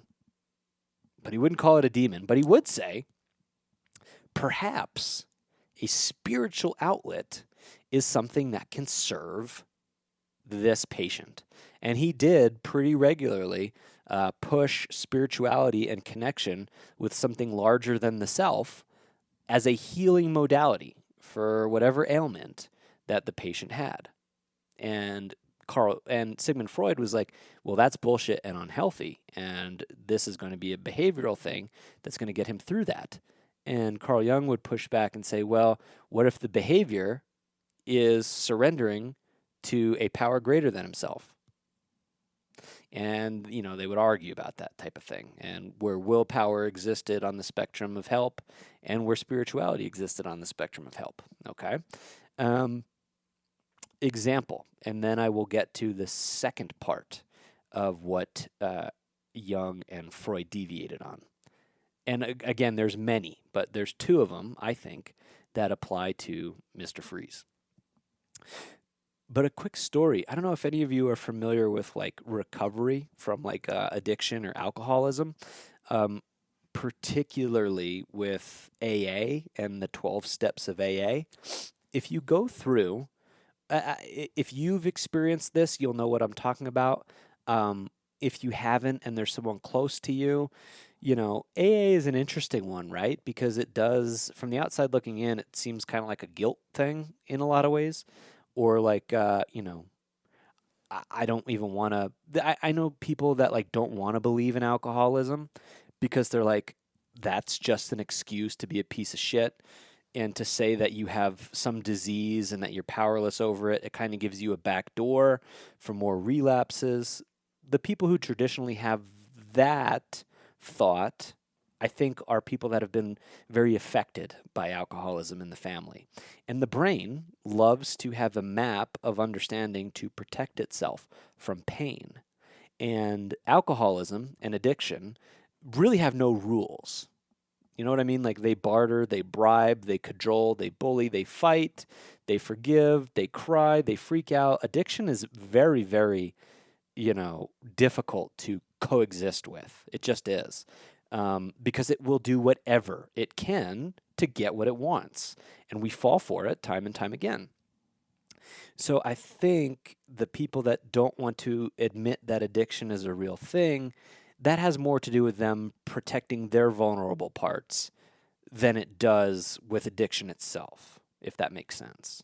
But so to kind of continue that train of thought, if you are familiar with anyone who has ever entered Alcoholics Anonymous, there are, and I guess it's all of them, right? Narcotics Anonymous, Gambling Anonymous, any of the 12-step programs. Those 12 steps used to only be 6 steps. And there was a group before AA called the Oxford Group. And the Oxford Group was generally more wealthy people that were trying to help one another find sobriety. And early on, it was just through, I don't want to misspeak on the history of these people, but I think it was strictly through Christianity. Um, or at least maybe before the Oxford Group, it was just Christianity. And there was a term for those people too, that then it turned into the Oxford Group. And that might be a bit wider of a spiritual practice. You can kind of choose whatever higher power you want. It didn't need to be Jesus Christ. But so in the lore of the advent of AA, there's a story about a guy named Bill Wilson. Bill Wilson is the founder of AA, and he and this guy named Dr. Bob took the 6 steps from the Oxford Group and expanded it to 12, and they just made it a lot more spiritual. And I don't know about right now. I don't want to talk out of my ass. The world's different than it was at the turn of the century in World War II when AA became a thing. Now people are, crack and heroin and fentanyl. And obviously, NA serves a large community of addicts with other substances outside of alcohol. I think it's a good program. I do. But at the time, they took the 6 steps and turned it into 12. Bill and Bob. In Bill's story about how he got sober from crippling alcoholism, I mean, this guy ruined his life in every capacity that he possibly could. He came across an old friend of his named Ebby Thatcher. And Ebby Thatcher showed up at Bill's house one day. And, Bill kind of remarked on, like, all right, are we going to get hammered or what? And Ebby said, no, I found religion. And Bill's like, what the hell is that supposed to mean? And he notices Ebby looks fantastic. His skin's got a good glow to it. He's not a mess. And Ebby starts to tell him, goes on and on about his religious experience, finding God. And Bill basically tells himself, in the writing, right? He wrote the story. He tells himself, he's kind of getting shit-faced as Ebby tells him the story. And they go into his kitchen, and, Ebby wants to catch up and tell Bill how he got sober, and Bill gets drunk the entire time Ebby's talking. But Ebby goes into a conversation where he says, I was in trouble with the law. Ebby's father, for context, and this is like deep in the deep in the lore of all this stuff. But this all really did happen. His father was like the mayor of a really important town in Long Island, or somewhere up there, the Hamptons. I mean, just a really, really nice place. And Ebby got shit faced, and he was painting a house, and he started shooting holes with a shotgun through this really beautiful colonial mansion. And so he got arrested and sent to jail. And when he appeared in front of the judge, again, it's like it's not like a normal guy making a mistake. Ebby Thatcher was like a pretty elite, wealthy family member, kind of a prince, right? In America, obviously, we don't have that royal bullshit, but he would have been like a prince of kind of one of the wealthier families. And he shows up in court, and the judge is about to throw the book at him for being a drunk. It's not the first time Ebby's been in trouble with the alcohol. And these two dudes from the Oxford group show up to help Ebby out. And they, implore on the part of Ebby, they tell the judge, hey, release him into our care. We'll take care of him from here. And then, they sober his ass up and they put him back on a right trajectory to life. I think later in life he kind of fucked up again. I think he had a relapse maybe a decade and a half, 2 decades later. And, and then eventually found sobriety again. But the judge concedes to these two men because, again, they were very wealthy men from wealthy families. And it was, 100 years ago. The world was a little bit different then, not by much, but they got Ebby in their care. And the one guy in the Oxford group starts telling Ebby his story, and his name was Roland Hazard.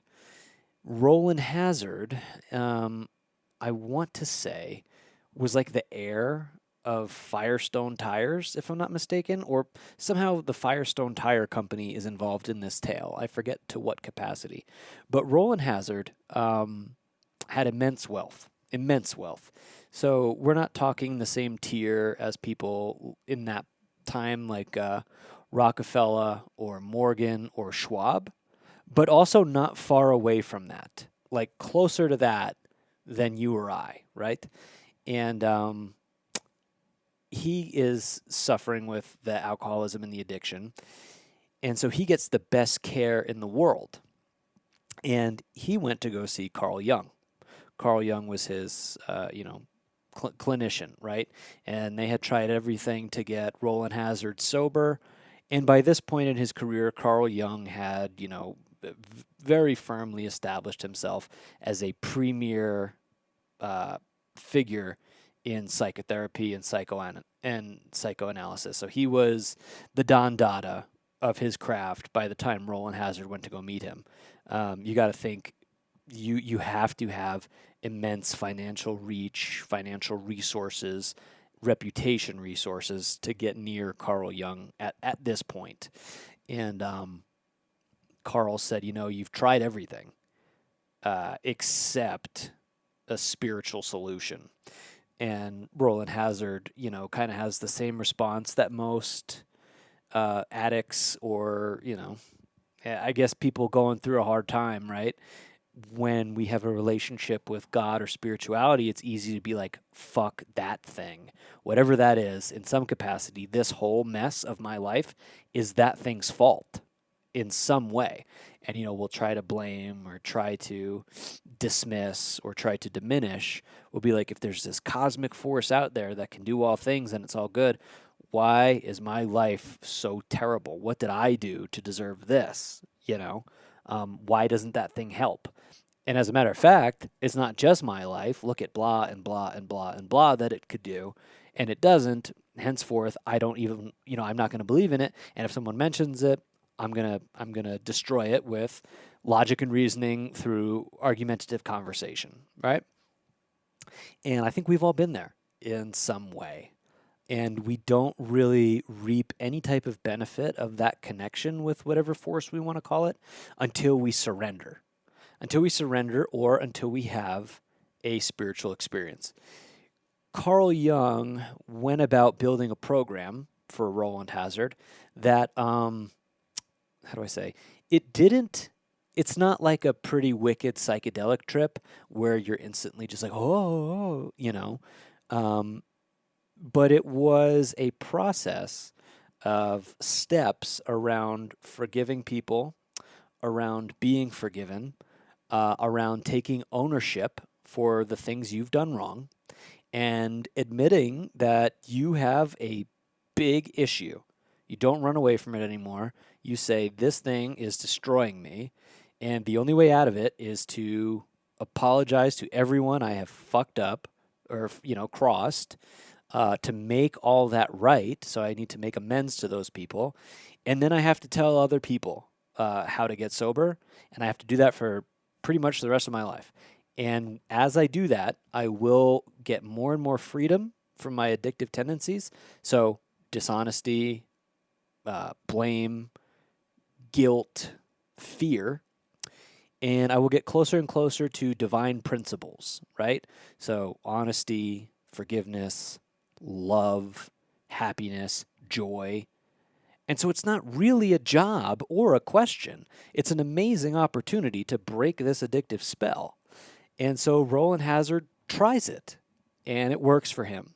And then it works for other people. And then today, fast forward all the way to 2026, whatever we think we know about AA or all that shit, those 12 steps have saved the lives of, at this point, millions of people, to be frank.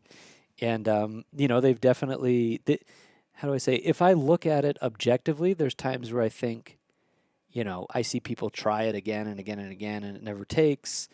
And, there's probably some scumbags in there that have been ordered to go there as a judge being like, oh, well, go to AA and report back. And, if you don't do that, you're going to go to jail. And those people go for a little bit and then leave, and, they give it a bad name or whatever. I don't know. I don't want to comment too much on whatever the negatives might be. The positives are that it has saved the lives of some pretty amazing people and some people I know in my life. And so I'm grateful for it. And that whole thing is in some way, and obviously it evolved naturally, but that's the brainchild of Carl Jung, the process of behavioral changes to elicit a spiritual experience that will then result in the healing of something that is completely dragging your life down the drain. Pretty fucking amazing, right? And so that was Carl Jung's thing, is there are behavior changes that one can make, not just thought changes, not just, crying and bitching about so and so not working and then being validated by it. It's like there's some real shit you have to own and go do.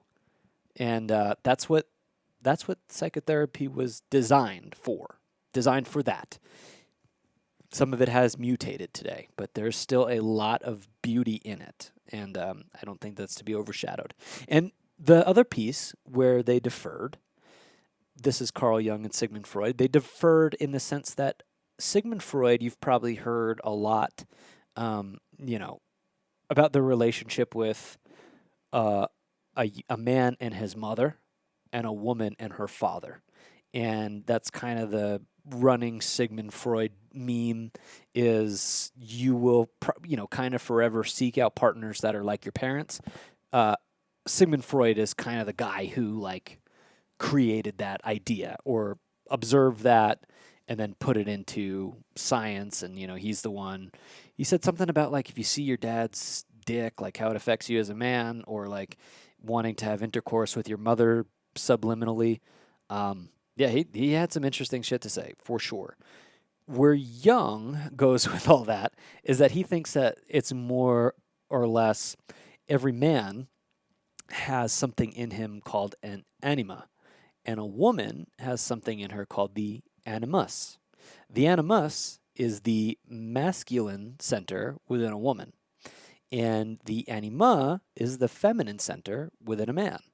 And you have to integrate that into your character. And what that means is every man, your anima is it's like your capacity for empathy and compassion and stillness and patience and forgiveness and, harnessing your emotions, not being afraid of your emotions. You got to be able to cry. You have to be able to see the beauty in the world, and you have to be able to see, when the stars are out and the flowers are closed up and the moon is coming out and the light from the moon is reflecting off of a lake, and you just want to, bawl in the beauty of being alive in that moment.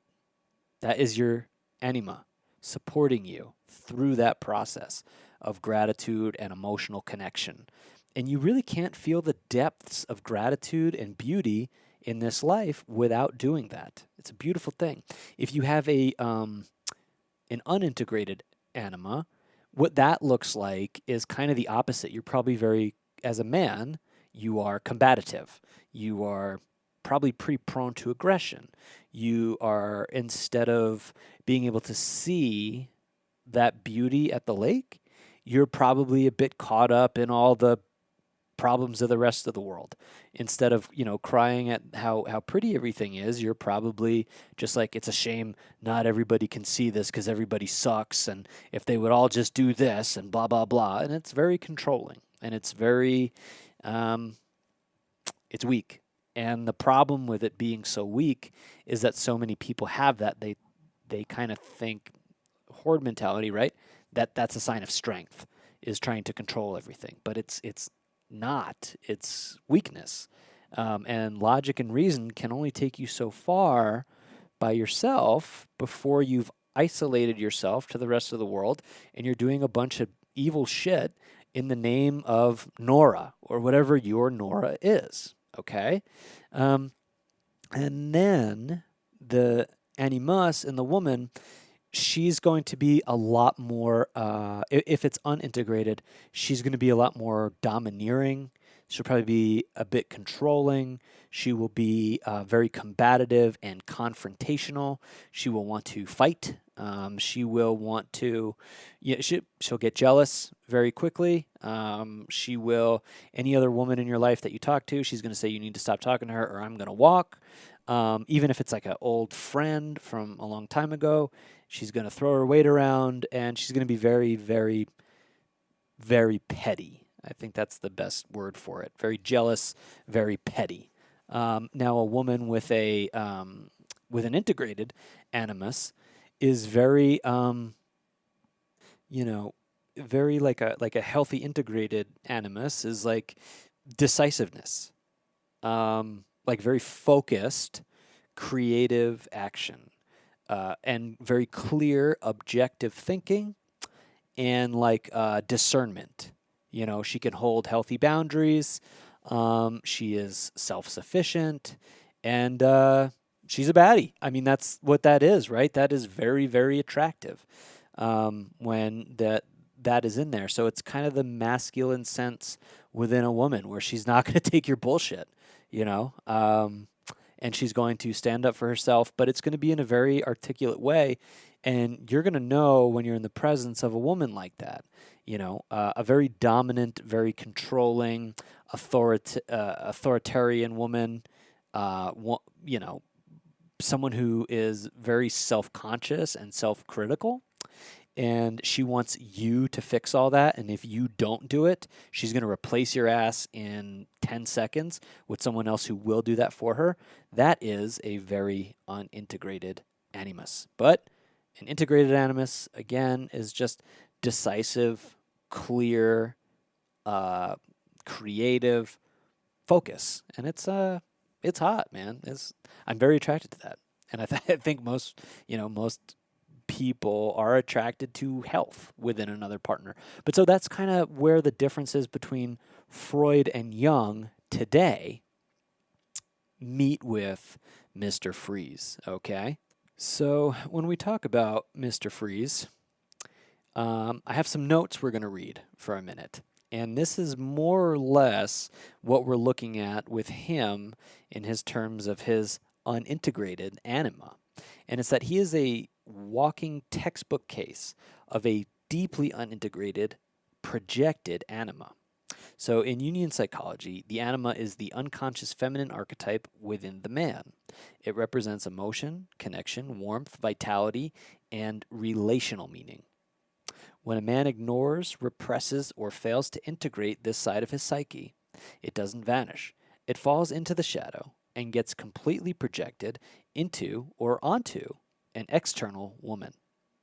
The narrative of Victor Fries perfectly dramatizes the psychological fracture in a few profound ways. First, Nora is the literal projection of his soul. For Victor, his wife Nora is not just his spouse, she is his entire feeling life. Because he has no internal connection to his own warmth, empathy, or capacity to process grief, he projects 100% of his anima onto her.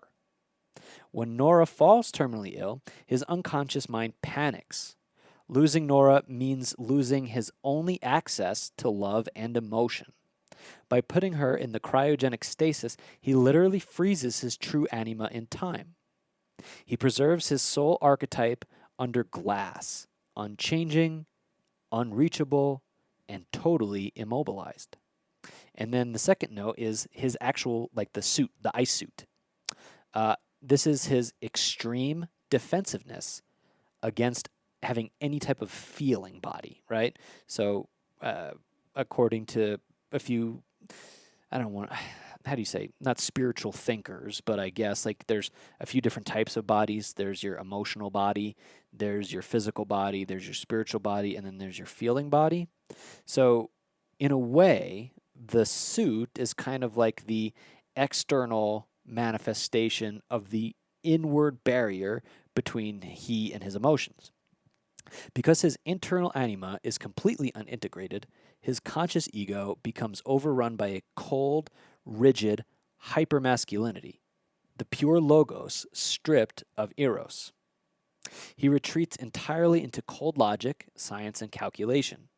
The Sub-Zero suit is a perfect physical manifestation of his psychological armor. It keeps him completely insulated from the warmth of human connection, compassion, and the messy, vulnerable reality of grief. To feel is to melt, and to melt is to die. He chooses absolute emotional numbing over the pain of the psychological integration. And what I would just say, like to kind of rip off of that for a second, grief is hard. Grief is hard. There's that whole study, I forget who wrote it, but you've got the 5 stages of grief, and the first one's denial. I don't want to say most, but a whole lot of people are walking around in denial grief stage from shit that happened years ago. And they have not processed a damn thing after denial. And denial takes a lot of different manifestations, okay? Denial could be avoidance, right? And hyperfixation on cell phone addiction, hyperfixation on your spiritual practice. Like, don't get it wrong. I mean, I love meditation. I love a devotion. I love journaling. I love getting better. I love praying. I love feeling the presence of something dope. And at the same time, I can use that as a distraction. Very much so. Not can use. It does happen still regularly. I avoid my true pain, and I outsource it through some type of dogmatic ritual of avoidance. And I tell myself, you know what? If I just take care of everything else, God will take care of me. And in a lot of ways, that's dishonest. It kind of is. Because if I'm not taking care of me, like, what incentive does the mirror have to shine that back at me? Does that make any sense? I think it does. If you go back and listen to our episode on the mirror and reality transurfing, that'll make a lot more sense. But it's really like this. If I'm not going to take care of me, and if I'm not going to invest into Eric, why would anything else? And God, in my experience, is not, and forgive me the term God. I don't mean to use it loosely, and I know a lot of people have a lot of different ideas about it. With that said, I don't think it's transactional. I don't think it's a transactional thing. I know there are some things in my life I have to do, or else everything else falls apart. So in that capacity, I suppose there is a level of like, I have to put the work in to keep these things stable. But outside of that, really, like, I can't, if I go give $10 to 10 homeless veterans and then $20 to 20 pregnant women whose baby daddy left, and then, deliver 15 Little Caesars pizzas to the park for the homeless, I can't bank that that means that God is going to pay my rent. It doesn't work that way. It is not transactional. Thus, grief is kind of something that you just have to go through, and you gotta be brave. It's really a messy thing to accept. Like, this isn't in the cards for me anymore. My life is different now, and there is a tunnel of profound pain that I have to walk through to get to the next version of me.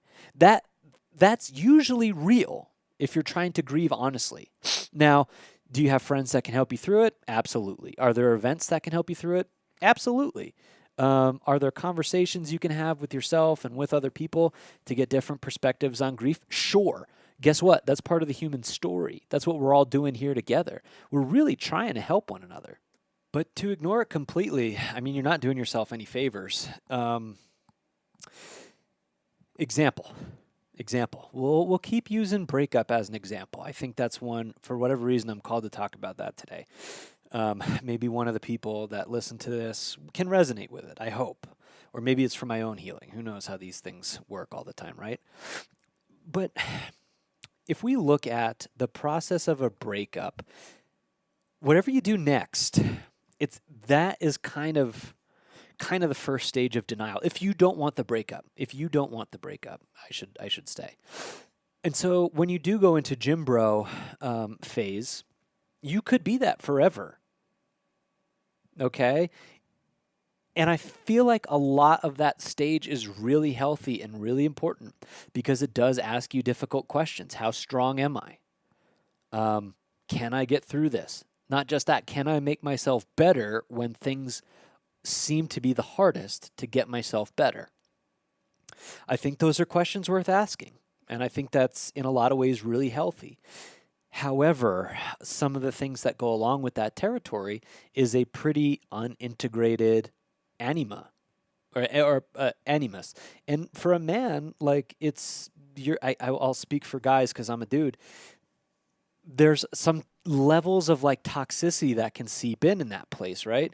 Where if you're just going to stay mad and surround yourself with dudes who have been there for a long time, who just want to stay mad, like you start to objectify women and you stay in that place and maybe you don't get out of it for 10 years when really it could have just been a 6-month healing process for you.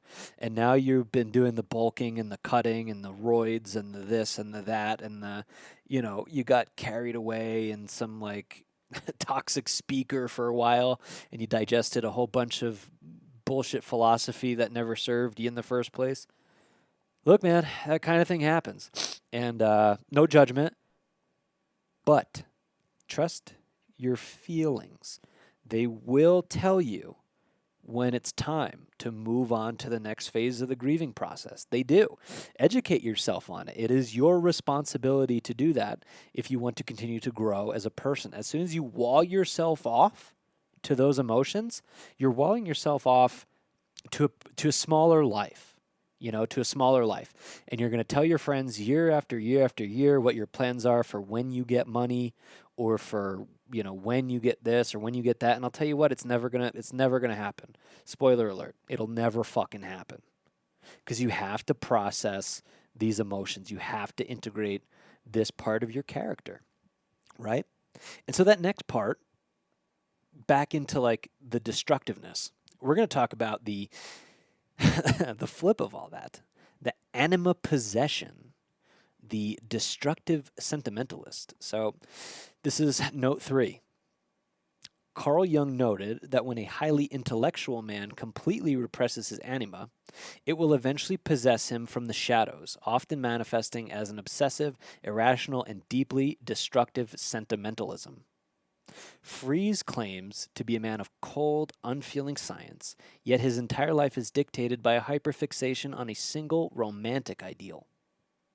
He will freeze whole cities, kill innocents, and destroy everything in his path, all driven by the desperate, moody, unconscious urge to protect his projected soul. He is entirely possessed by the very emotionality that he tries to lock away. So, to kind of wrap that off with a quote from Carl Jung, this is a quote from the book Development of Personality. It's not a book, it's an essay.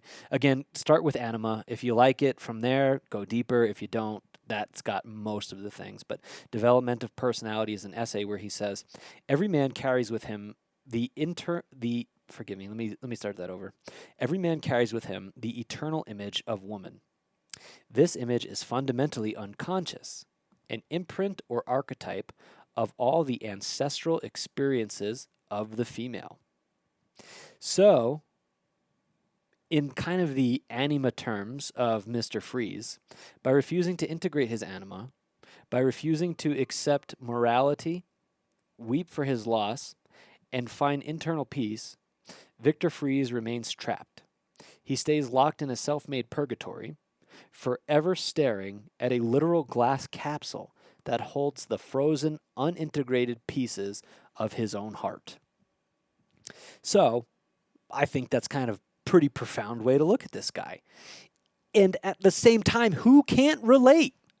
Now, I'm hopeful that many of us have walked through that pattern, but really, who can't relate? You know, when we talked about Abraham Hicks in the last episode, the person we have to talk to, I know I said that there's someone coming up who's similar to Paul and someone who's coming up similar to Abraham, and that's true, and we'll get to them next time. But if you look or listen in like the Abraham circles or in like a lot of the manifestation-y kind of circles, there was a very popular trend for a while. It's probably still there on manifesting a specific person. Now, if you're curious what that means and you came here for Mr. Freeze and Carl Jung, I won't waste too much of your time, except it's this. There's this idea called manifestation where your thoughts turn into things. And if you think a certain thing long enough, it should materialize in your external life. Now, that is not all a one-for-one formula. There's lots of nuances on it, but that's a belief that dates all the way back to something called Hermeticism, right? And the 7 Hermetic principles. That law is called the law of attraction or the law of correspondence, right? It has generally been watered down to New Age bullshit, and there is a lot of truth to it. But in an attempt to capitalize on other people's sadness and loneliness and a desire to, at first, probably help people, but then realize that people are never really going to change and they just want to pay you to change them, and it's not going to happen. I think a lot of these people who started out with good intentions start to realize, well, if what I'm doing is bullshit, I might as well make money doing it because I'm worth it and blah, blah, blah, blah. And so the concept of manifesting a specific person appeared. That's the process of manifesting your ex. That's the most popular one, back into your life. Manifesting their behavior changes. Manifesting the ideal partner, where you write down all their attributes in a book and you read it to yourself many times a day and you meditate on it and they appear out of thin air. Look, I talked about this in a previous episode. I have had some pretty significant success with the creation of a partner that I've been dating. Not currently. It happened in the past. It was not a specific person. It was a very general thing. And it worked out pretty amazing for me. And to be honest, we had a really awesome relationship for a little while. With that said, the idea of trying to create a specific person in your life, it kind of creeps me out. I think people don't realize their own value, and they're terrified of grieving the death of a relationship. And so they continue to stay in denial. And all that shit about, manifesting your ex back. Look, that's all denial, bro or girl. It really is. And it's like you're just worth so much. Now, with that said, this is back to the ethics thing. if you guys have a family together, and you want to make this work, it's not for me to judge, man. It's really not. So only you know the conversation within your heart. And if your heart is saying that this is supposed to happen, then go win that fucking person back. But do it the right way. Don't be a fucking weird occulty creep about it. You know what I mean? Like, give it time. And to be honest, you have to grieve it either way. That old relationship you had is dead. Maybe in a couple years, you guys will go on a date, sparks will fly again. Who knows? But you can't get to that next place emotionally if you're not going to grieve and let it burn up and let all the leaves die and let the forest get pretty hot for a little bit. That is the way through the grief. Now, back to that pesky shadow, right? So the shadow is super trendy. Shadow work is something that's important. But what is shadow work? Try to think of, like I said, it's the opposite, not polar opposite. Don't think too anally about it, right? But so if your persona is what you're showing to the world, and that's the mask that you wear to fit in a civilization, the shadow is the stuff on the other side of that. So let's say you have a hard time setting boundaries, okay? Your shadow is hyper controlling. Let's say if someone is picking on you and giving you a hard time, and you don't really want to tell them to stop, the shadow is full of resentment and anger, and it wants to throttle the person who's talking to you. But the persona is smiling, that's funny, yeah, cool. And maybe it's someone in your friend group that you are afraid if you stand up to, your whole friend group is going to be like, whoa, hey, don't talk like that, or, ooh, this is going to create an uncomfortable dynamic. So you just keep your head down and you don't worry about it and you let it pass, and it's completely intolerable, but for the sake of, not causing confrontation, you don't say anything. But then on your drive home or when you're brushing your teeth or when you're at work, you can't think of how much you hate this bastard, right?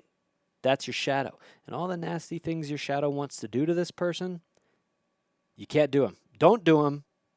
Don't do it. Not a good idea. There are healthy ways to integrate that shadow. What does that look like? Well, for starters, setting a boundary. For starters, try something new. Try something new. And it can be in a lot of different areas, right? So back to our reality transurfing stuff. If you go to the same restaurant all the time and order the same shit, order something different that you've never had from the menu. And then try a different restaurant. If your friends invite you out, go. If they don't invite you out, go to a concert by yourself. Different behavior. You behavior your way through things. You feel your way into a place where you can make a better decision. Okay? Your emotions are so freaking important, all right? And you can't just act into a new person. It's a combination of both. Well, I guess 3, because you have to thoughts and shit like that. But look, physiologically, you have to act and you have to make different choices. And over time, through different behaviors, your emotional body will start to heal a little bit. And the flip is accurate as well. If your body is stuck in stagnation and let's say you can't stop comfort eating, by healing those emotions, your body will make the changes by itself. They work in a dance, and the shadow is in the middle of it. And generally, if it's unintegrated, it's fucking things up for you. Now, let me be clear on what I'm about to say. Your shadow is awesome. Your shadow's your friend, okay? Your shadow is not some crazed maniac that you need to tame. It's not your Hyde for Dr. Jekyll. It kind of sort of could be, I guess, but it's not even about getting it under control. It's about hearing it and honoring it and acting in accordance with what it knows will be healthy for you. It's your friend, man. And check it out. I enjoy meditation. I enjoy yoga. I enjoy reading spiritual books. I enjoy praying.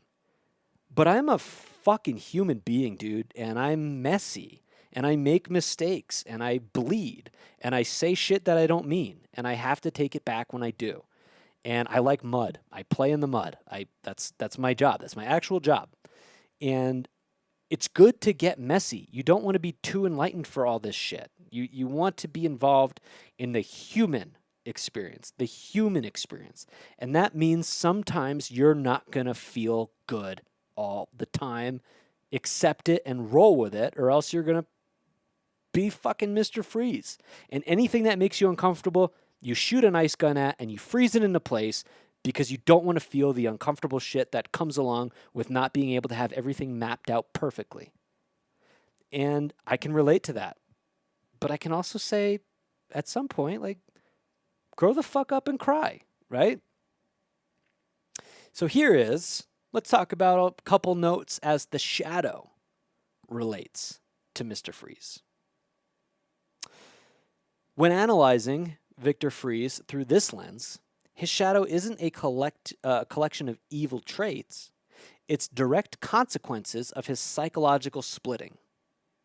These are the core notes on how Mr. Freeze personifies the mechanics of the repressed shadow. First, the literal coldness as a defense against the shadow.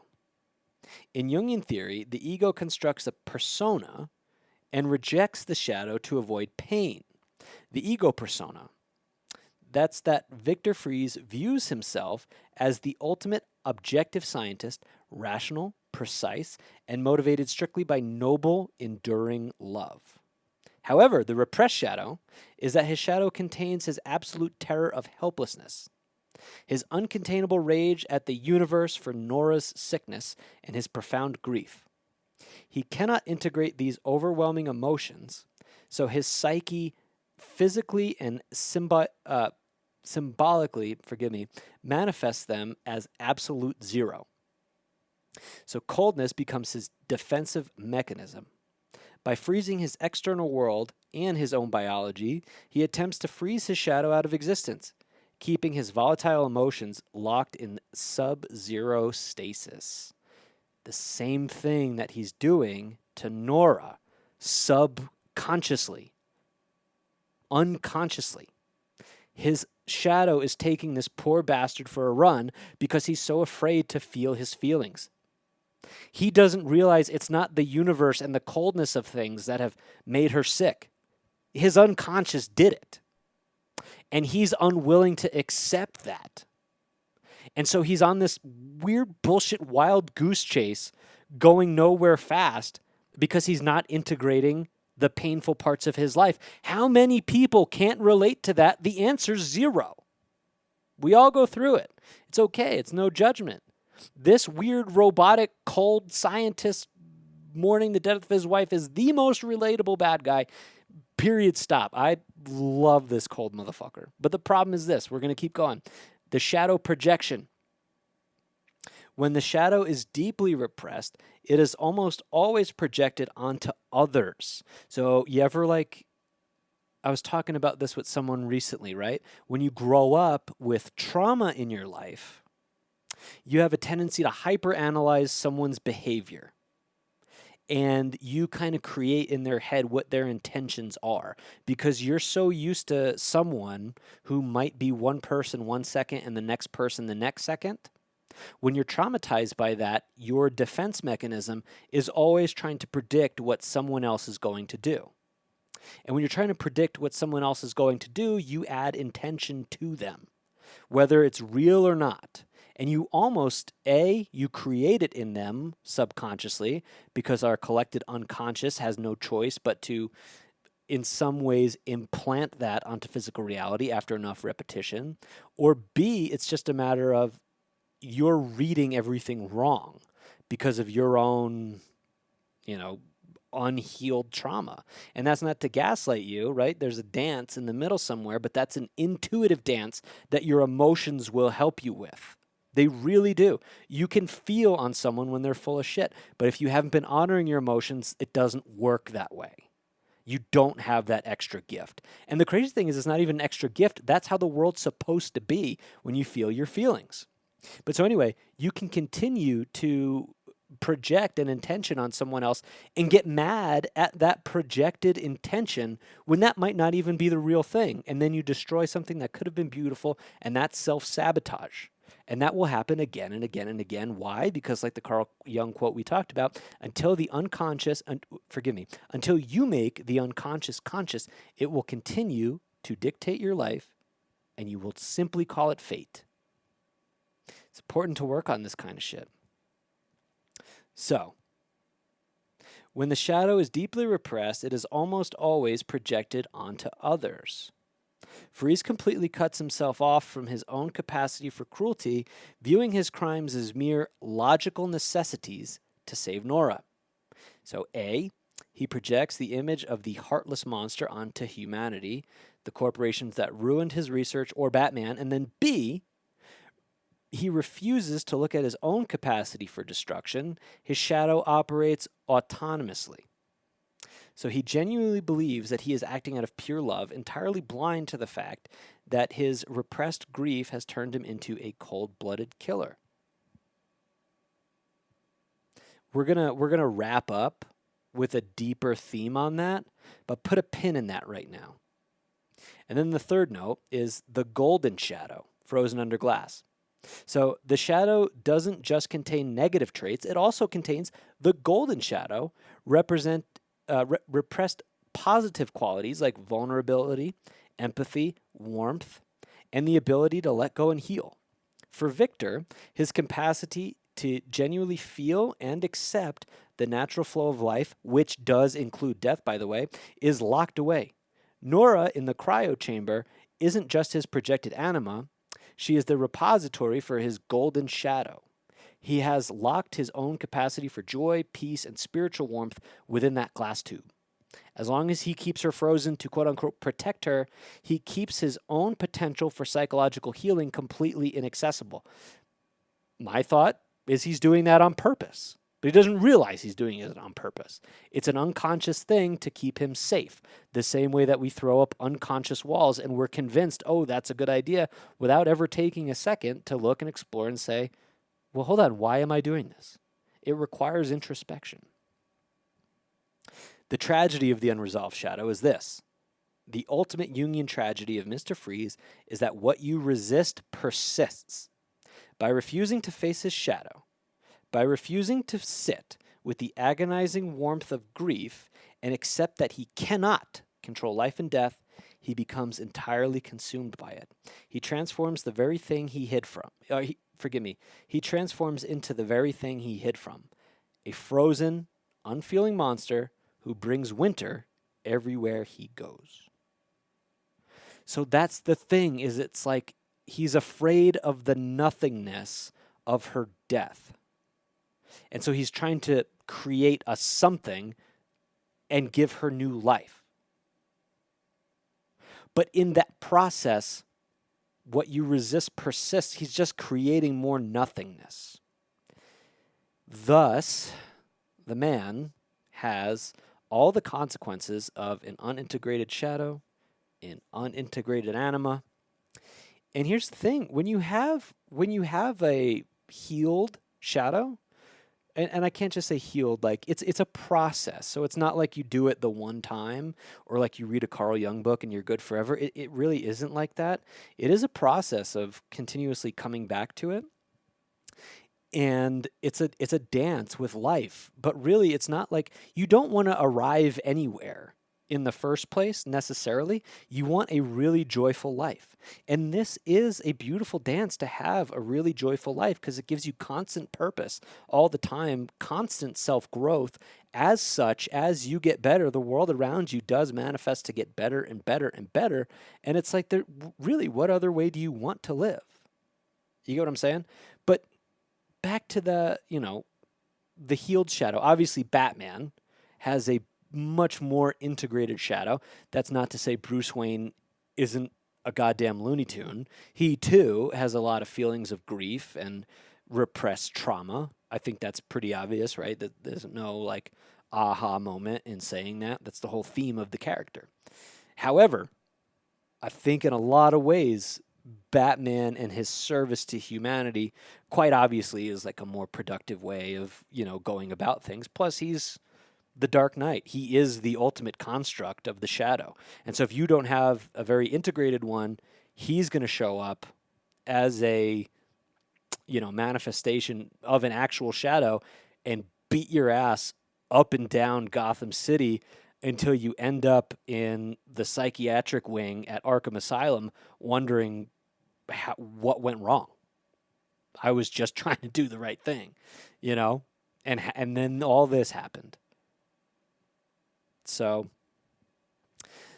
lots of consequences for our boy Mr. Freeze, unfortunately. And it's a tragedy that just kind of keeps giving, right? But that's the thing. It's like you would think a scientist would be like aware of neurobiology, but it's Batman. Like it's just, it's a cool character. And I'm going to leave it at that.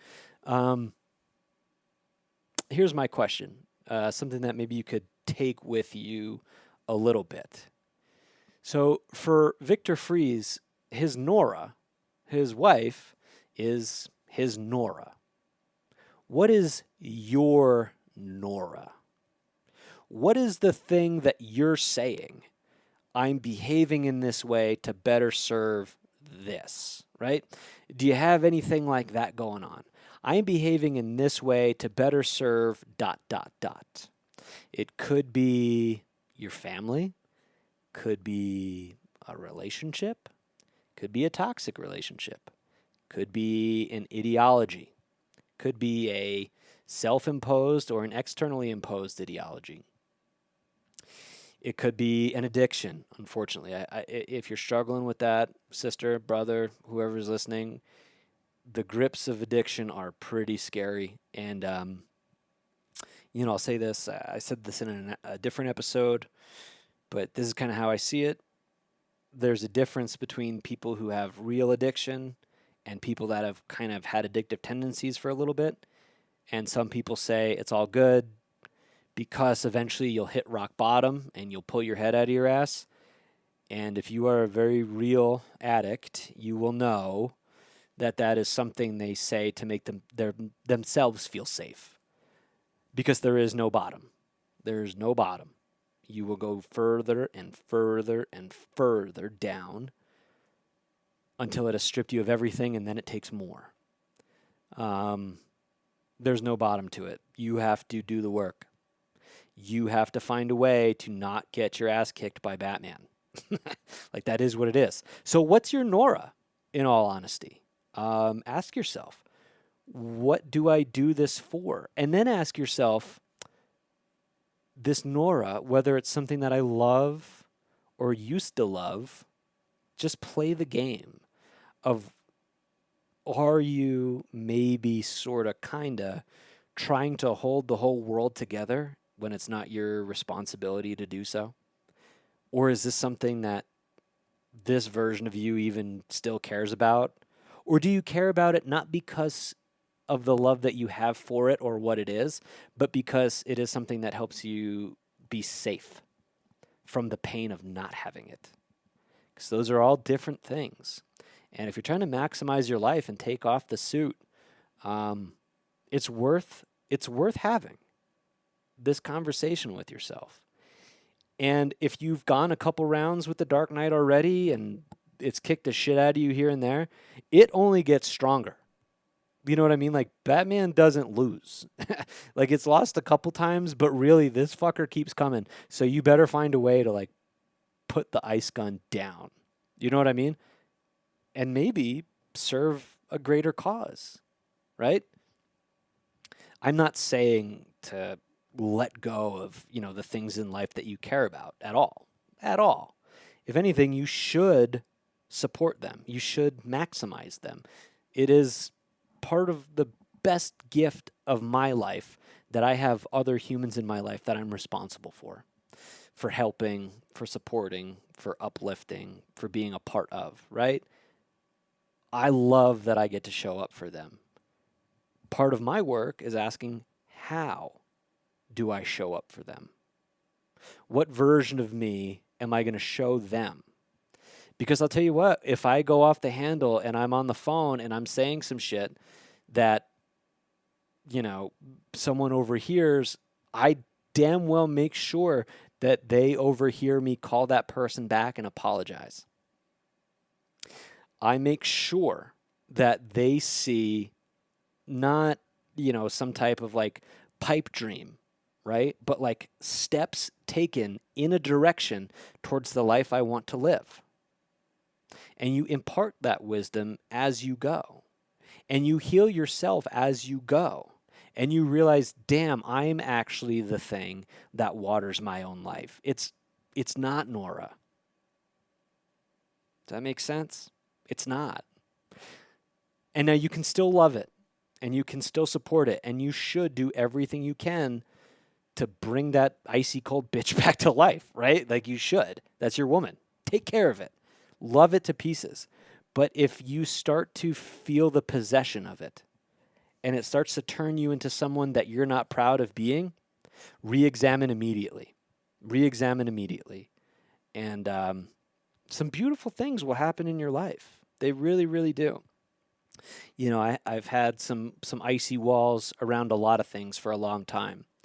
And my shadow likes the idea of anger and, you know, violence and control. It does. And I honor that. I acknowledge it. And I say, hey, let's get your ass into the gym. Let's go lift some weights, right? Let's put that energy to a productive use. And also, let's look at who do I have to have difficult conversations with and set boundaries with and speak my truth with, right? Instead of let's cause harm. Because I will be honest, if I'm in pain from someone else and I try to cause pain to that other person to get even with them, that does not make me even with them. That makes me many, many, many rungs below them, usually regardless of what they did. Because that means that I've A, given up all my power, and B, I've decided to be a petty little bitch. And I know that there are people that have a tendency to, you know, well, an eye for an eye, right? Doesn't have to be that way, guys. Like there are ways to forgive and move on. I know someone who was going through a breakup a few months ago, and he was really hurt. And he said, I don't know why I keep coming back to breakups. Forgive me, guys. It's not supposed to be the Mr. Freeze, breakup episode. If anything, he's not going through. I guess he's going through a breakup in some capacity, but it's not that way. Funny enough, though, I think the episode was called "The Heart in the Snow" or "The Icy Heart," something like that. It was actually a pretty poetic episode where, you know, Mr. Freeze kind of got his moment. But he was like, man, I don't even give a shit about this bitch, man.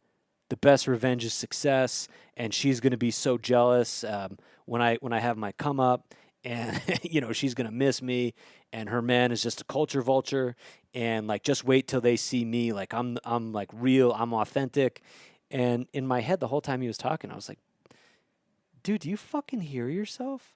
Like just 2 days ago, you were talking about how much you couldn't live without this person, which was on the other extreme of irrationality and like unintegrated emotional safety. Now you're like trying to make people jealous. Like, I'm sorry, culture vulture, like you're not part of that culture either. Like, aren't you from like Wisconsin? What the fuck? So like, we say things we don't mean when we're hurt. And I think it is the responsibility of the listener to take that in stride and not micromanage someone's healing process and someone's recovery process, but also hear it and kind of sort of have a little bit of Jungian wisdom and some courage to be able to tell the people you care about, like, hey, you sound like you're petty and you sound like you're full of shit. And I think in some capacity you're getting off on that, and it's not the flex you think it is, my friend. And when we don't do that for our friends, that is our unintegrated shadow being afraid to rock the boat because we don't want to be the next person that person is talking shit on. But then you just have to eventually examine the point of like, A, you don't control anybody else, and B, why are you going to surround yourself with people that keep talking shit on each other when the other one's not around anyway?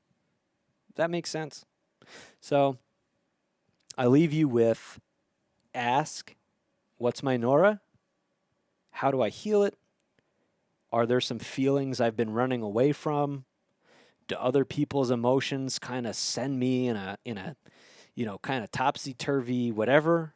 Am I engaging in bad behaviors and saying it's because of this thing? And then ultimately, what does my heart say about my ethical life? Not what is justified bad behavior to allow me to keep doing the same wrong thing, or what is justified me not doing what I'm supposed to do because people want me to be a good boy, right? What does your heart say? Your heart. What does it say? And if you can't hear it, that means that there's some emotional work that you would benefit from doing to be able to get that signal a little bit clearer. I don't know if you guys, I don't know who's listening, honestly, but when I was a kid, our family had an old radio. It was my grandfather's. And it sat on the, how do I say? It was a big wooden box, right, with the dial on it, and like the little line moved across it, and it had the antenna coming up. And there were certain things around the house. There was like a wrench, or there was another antenna. And if you brought it too close to that antenna, the signal got, and the voices weren't as clear. And if you moved it, or you didn't stand right in front of it, you would hear it better. Your emotional situation is similar to that in a way, insofar as if you are not cleaning that shit out, you're going to have a wonky signal. But you can hear it better the more tidying up you do. And sometimes that looks like calling a friend and, having a heart-to-heart. Sometimes it looks like doing that by yourself. But the more you stuff it down, I promise the long-term winter that comes from that, it's not a life you want to experience. If you're experiencing it right now, you know what I'm talking about. You know how there's like some pretty cringy quotes out there, like what I said before, like trust no one. Or the other one is like when someone's hurt, they say that thing like, I am the storm. Mr. Freeze has his own, where it's actually pretty rad. And he's like, if revenge is a dish best served cold, then put on your Sunday finest. It's time to feast. And that's like super cringe, but also super fun. And I hope this episode was fun for you guys. We got a lot more Carl Jung coming at you. Like I said, Mr. Freeze is my favorite villain. And so we'll definitely hit Mr. Freeze again. Hopefully in a more healing light next time. But look, these are the dangers of getting too cold to who you are, right? Let the love in, baby. Let it in. It hurts a little bit, but that's okay. You're trying to have the full scope of range in your human experience. And let it in. Have some fun. I still have to come up with like a cool sign-off catchphrase for this show. If I had one, pretend I said it right now. Oh, I got one. Stay cool. All right. Actually, no, you know what? I'm not going to edit that out. Thanks for listening. See you guys next week. Take care.